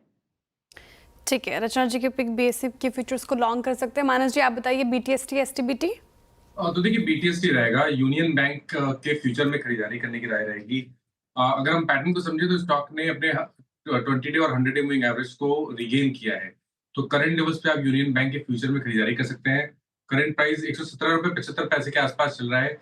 इसमें आपको स्टॉप लॉस 115.30 115 रुपए 30 पैसे के स्टॉप लॉस से खरीदारी करनी है। 123 रुपए तक के टारगेट्स पॉसिबल है। ओके, श्रीकांत जी आपका ट्रेड कैरी करेंगे? यहाँ पे हमें लगता है कि कुछ मेटल्स में तेजी बन सकती है और टाटा स्टील इसमें काफी अच्छा एक कंटिन्यूएशन पैटर्न बना था, उसका ब्रेकआउट हुआ है। 154 155 में इसे खरीदे, हमें लगता है कि स्टॉक 160 रुपए तक जा सकता है और 152 रुपए का स्टॉप लॉस रखना पड़ेगा। तो 152 के स्टॉप लॉस के साथ 160 के टारगेट्स के लिए टाटा स्टील खरीदना चाहिए। टाटा स्टील, श्रीकांत जी के पिक। सोनू जी आप बताइए, आप क्या कैरी कर रहे हैं कल के लिए? यहाँ पे BTST रहेगा। बाय करने की रिकमेंडेशन है बजाज ऑटो पे। मुझे लगता है यहाँ पे एक अच्छा मूव टुवर्ड 7800 लेवल्स नजर आ सकते हैं। काफी एग्रेसिव पुट राइटिंग हो रही है बेस पे। 7640 फ्यूचर्स पे बाय कर सकते हैं। 7565 का यहाँ पे स्टॉप लॉस रहेगा। टारगेट रहेगा 7750 और 7800 के। ठीक है, बजाज ऑटो, सोनू जी के पिक। यहाँ पे पिक्स हो गई पूरी। चलिए अब आगे बढ़ते शो में। और देखिए पिछले 6 महीने से बाजार का सेंटिमेंट कमज़ोर है, लेकिन देश में M&A एक्टिविटी ने फुल जोर पकड़ लिया है। पिछले 1 महीने से आप देखें तो कंपनियां एक के बाद एक मर्जर्स और एक्विजिशंस कर रही हैं। क्या है डिटेल से बताने के लिए मिताली जुड़ी हुई। बताइए मिताली, क्या है खबर? तो आज मार्केट काफ़ी पॉजिटिव दिख रहा है। पॉजिटिविटी के बीच पे कुछ रीसेंट हाई प्रोफाइल एक्विजिशंस भी हुए। पिछले 1 महीने में 40,000 करोड़ से ज़्यादा की यहाँ पे M&A डील्स देखने को मिल रही है। सबसे बड़ा नाम आज की जो हाईलाइट है बजाज, ये एलियांस में अपनी बची हुई 26% की हिस्सेदारी एक्वायर करने वाला है 24,000 करोड़ में। साथ ही सिंगापुर की स्टेट इन्वेस्टमेंट कंपनी टेमासेक ने हल्दीराम के लगभग 10% का स्टेक एक्वायर किया $1 बिलियन में। साथ ही ब्लैकस्टोन कोल्टे पाटिल में 66% का स्टेक 1800 करोड़ में एक्वायर करने वाला, जो कि भारत की हाउसिंग मार्केट में उसकी एंट्री का एक सिग्नल है। इसके अलावा भारत की सन फार्मास्यूटिकल इंडस्ट्रीज ने यूएस की चेक पॉइंट थेरापेटिक्स कंपनी को 3100 करोड़ में एक्वायर करने की घोषणा भी यहाँ पे करी है। इसके अलावा मोतीलाल ओसवाल की एक PE फर्म है मोतीलाल ओसवाल ऑल्टरनेट्स, उसने 460 करोड़ इन्वेस्ट करके मेगा फाइन फार्मा में एक मेजॉरिटी स्टेक भी एक्वायर किया है। इसके अलावा टाटा सन्स को रेगुलेटरी अप्रूवल मिल गया है कि वो टाटा प्ले में अतिरिक्त 10% का स्टेक और एक्वायर कर सके। इससे अब जो बचा हुआ 30% का स्टेक है वही अब वॉल्ट डिज्नी के पास रह गया है, बाकी सारा टाटा सन्स ने यहाँ पे एक्वायर कर लिया है। Last but not the least, सूत्रों के अनुसार ये बताया जा रहा है कि UBS भारत की एक बड़ी वेल्थ मैनेजमेंट कंपनी 361 में भी अपनी हिस्सेदारी यहाँ पे लेता हुआ नजर आ सकता है आने वाले दिनों में। तो मार्केट सेंटिमेंट्स को देखते हुए यहाँ पे ये हाई प्रोफाइल डील्स भी मार्केट को एक पॉजिटिव वेव की तरफ ले जा सकती है। बिल्कुल, शुक्रिया मिताली। और मीनवाइल आप मार्केट देखिए एक बार, ऐसा लग रहा है 22,850 या 22,900 भी अगर निफ्टी आज ही करने के मूड में हो तो किसी को हैरानी नहीं होनी चाहिए, क्योंकि 22,800 पे हम रुके नहीं। और जब बात कर रहे थे ना ये ट्रेंड डेज होते हैं। ट्रेंड डेज में आप कभी भी बाय करो, कहीं भी बाय करो। जैसे 100 पॉइंट एकदम से जुड़ गए। अब जब से हमने शो की शुरुआत की थी, क्लोजिंग वाले शो की, वहाँ से लेके सेंसेक्स देखिए 75,340 पर, और आज वीकली एक्सपायरी थी सेंसेक्स की, और मैं देख रहा था काफ़ी कॉल 2-2, 3-3 रुपए की कॉल 200 सवा 200 रुपये हुई हैं जिस तरीके के मूव्स आए हैं।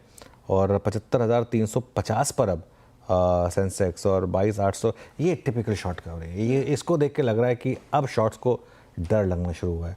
और वो जो बुल हमारा हॉस्पिटल में था डिस्चार्ज हो गया। हाँ नहीं, ICU से तो बाहर आ गया है। अच्छा। अब वो ICU से जनरल वार्ड में तो आ गया है।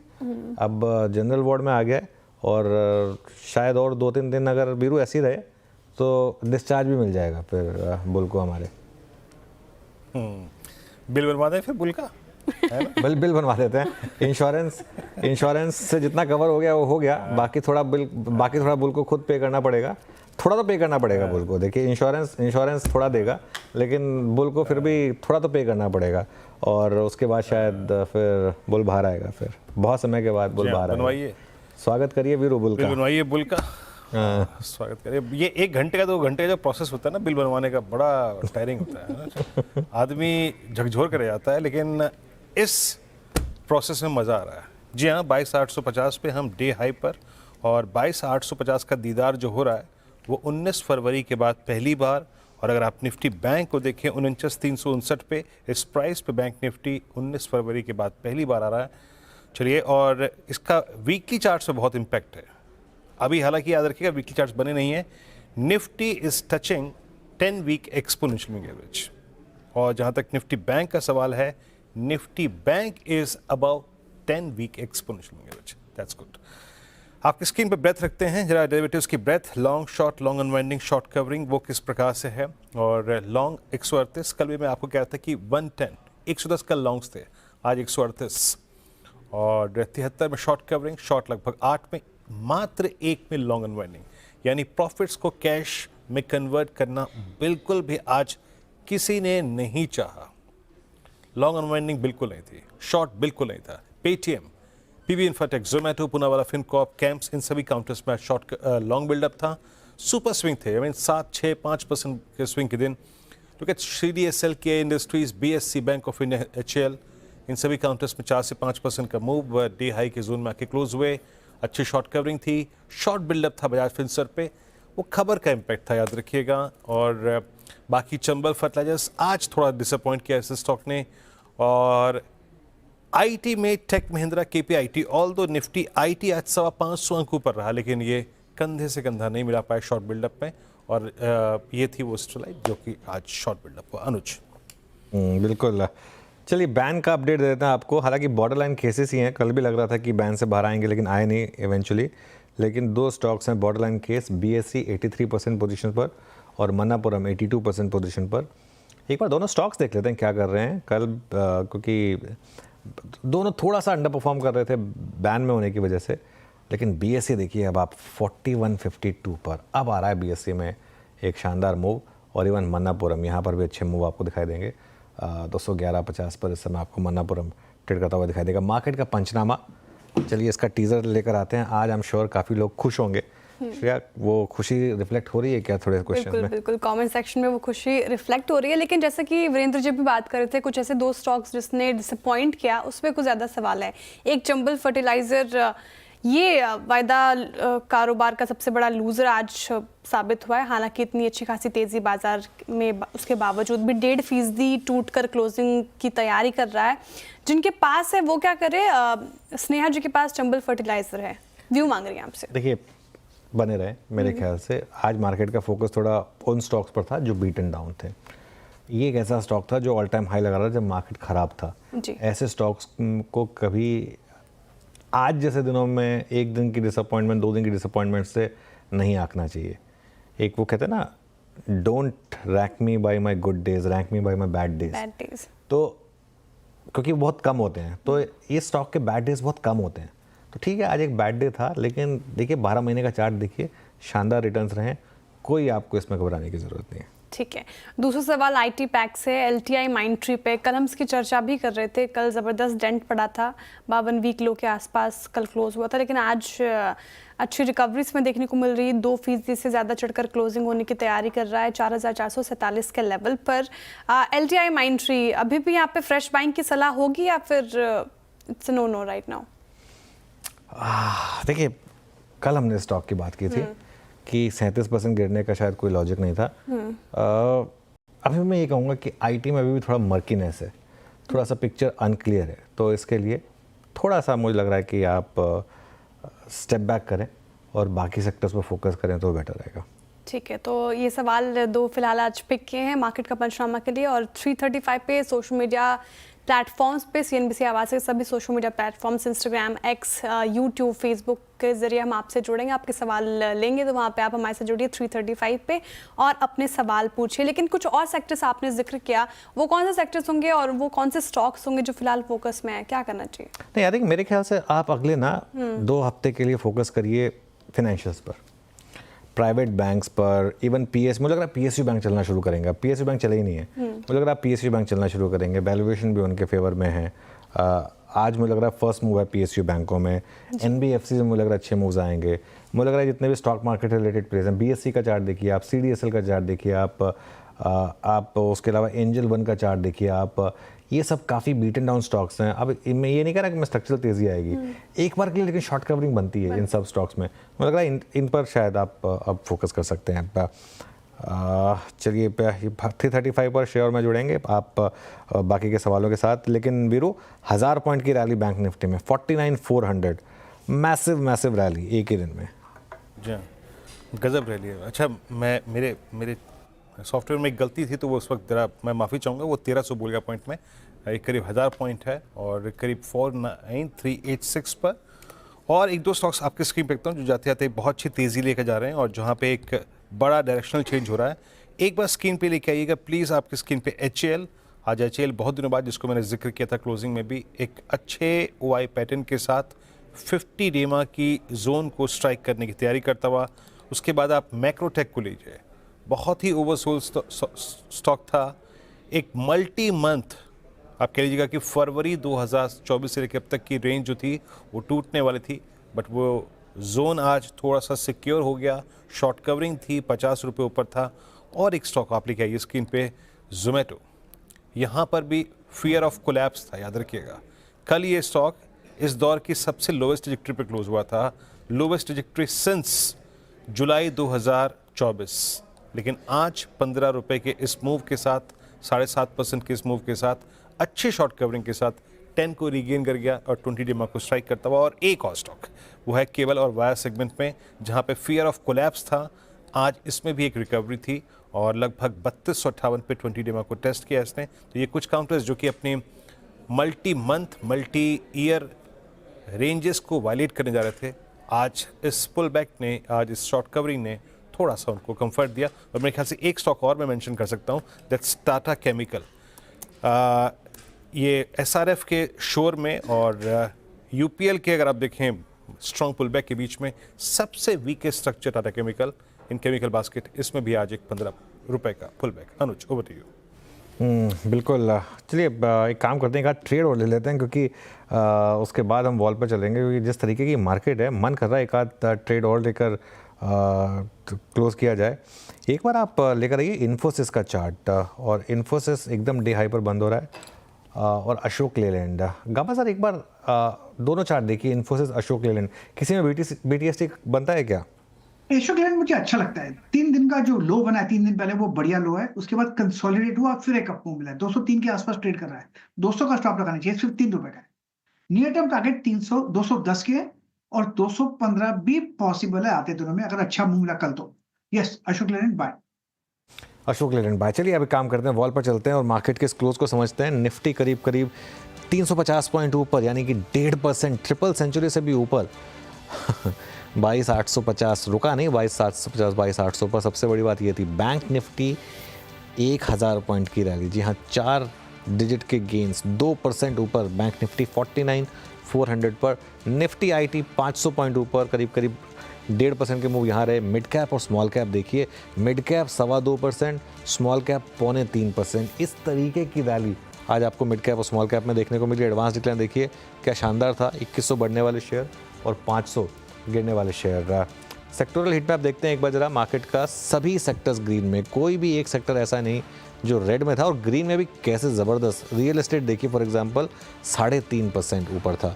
उसके अलावा bank Nifty 2%, PSU bank 2.5%, autos 2.5%, capital goods 2.5%, PSU 1.5%, FMCG 1.5%, financials 2%, pharma 2.25%, metals 2%। सबसे कम चला ऑयल एंड गैस, वो भी करीब 3-4% ऊपर था आज की ट्रेड में। निफ्टी का हीट मैप लेकर आइए ज़रा, और निफ्टी के 50 में से 47 स्टॉक्स ग्रीन में थे, जो 3 रेड में थे वो भी कोई बहुत ज़्यादा नहीं। भारती टेकएम और बजाज फिनसर्व तो न्यूज़ ड्रिवन था। अच्छा, तेज़ी तब वो जब रिलायंस फ्लैट था, उसके रिलायंस के बिना निफ्टी ने 350 पॉइंट की रैली की। सबसे ऊपर आज का stock of the day ICICI bank, 3.5% के शानदार मूव्स ICICI बैंक में रहे। उसके अलावा महिंद्रा एंड महिंद्रा में 3%, लार्सन एंड ट्यूब्रो यहाँ पर शानदार momentum, Shriram finance, Tata Motors, Sun Pharma, Asian Paints, Hindalco, Kotak Mahindra Bank, BEL, across the board कहीं पर भी देखें आप तो एक शानदार तेज़ी रही। और कुल मिलाकर क्लोजिंग बेल बजती हुई और बहुत शानदार गेंस के साथ क्लोजिंग होती हुई। तो वीरू, आज लोगों का थोड़ा सा मूड अच्छा रहा होगा फाइनली। आज मंगल की ये तेज़ी मन मोह ले गई, और काश और बुधवार भी कुछ ऐसा ही हो। आज आपकी शब्दावली में सुन रही हूँ वीरेंद्र जी। अच्छे शब्द दे रहे हैं आज आप। नहीं, ऐसे हरे रंग रहेगा तो अपना म्यूचुअल फंड पोर्टफोलियो भी तो ठीक होगा ना श्रेया, यकीन मानिए। अपना म्यूचुअल फंड पोर्टफोलियो भी तो ठीक होगा।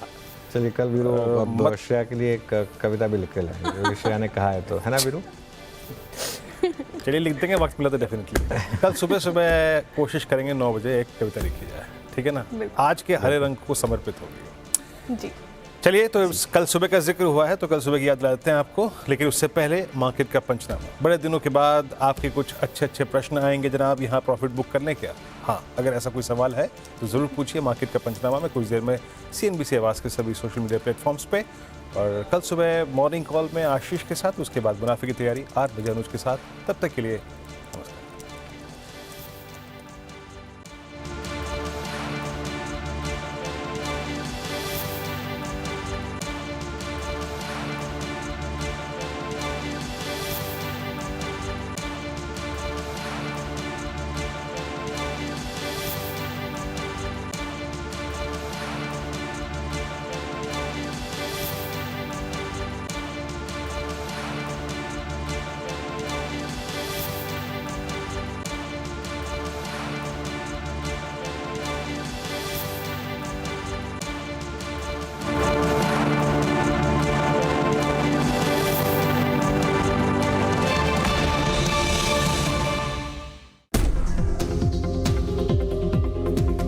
लीडरशिप पोजीशन लेने में कोई अगर स्टॉक सक्षम है तो ICICI बैंक है क्लियरली।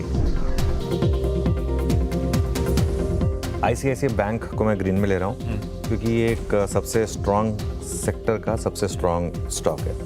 इस वजह से कल भी इसमें मोमेंटम बहुत शानदार था, चार्ट पर भी बेहद मजबूत है। कल 100 डे मूविंग एवरेज के ऊपर बंद हुआ, सभी मूविंग एवरेजेस के ऊपर है। एडवांस टैक्स के जो नंबर्स है ना, मुझे देख के लग रहा है कि ICICI बैंक शायद इस बार पॉजिटिवली सरप्राइज करने वाला है। इसके लिए मैंने ICICI बैंक को ग्रीन में लिया। मेरे ख्याल से क्लियरली आज का stock of the morning ICICI bank, जो इसकी प्रोफाइल है ICICI बैंक की, जो ये वेटेज रखता है और जो ये कर सकता है मार्केट के लिए, वो बहुत कम स्टॉक्स के पास वो पोटेंशियल है। तो उस हिसाब से जो इसका टेक्सचर रहा है, वो मेरे ख्याल से आज का ये stock of the day ICICI bank.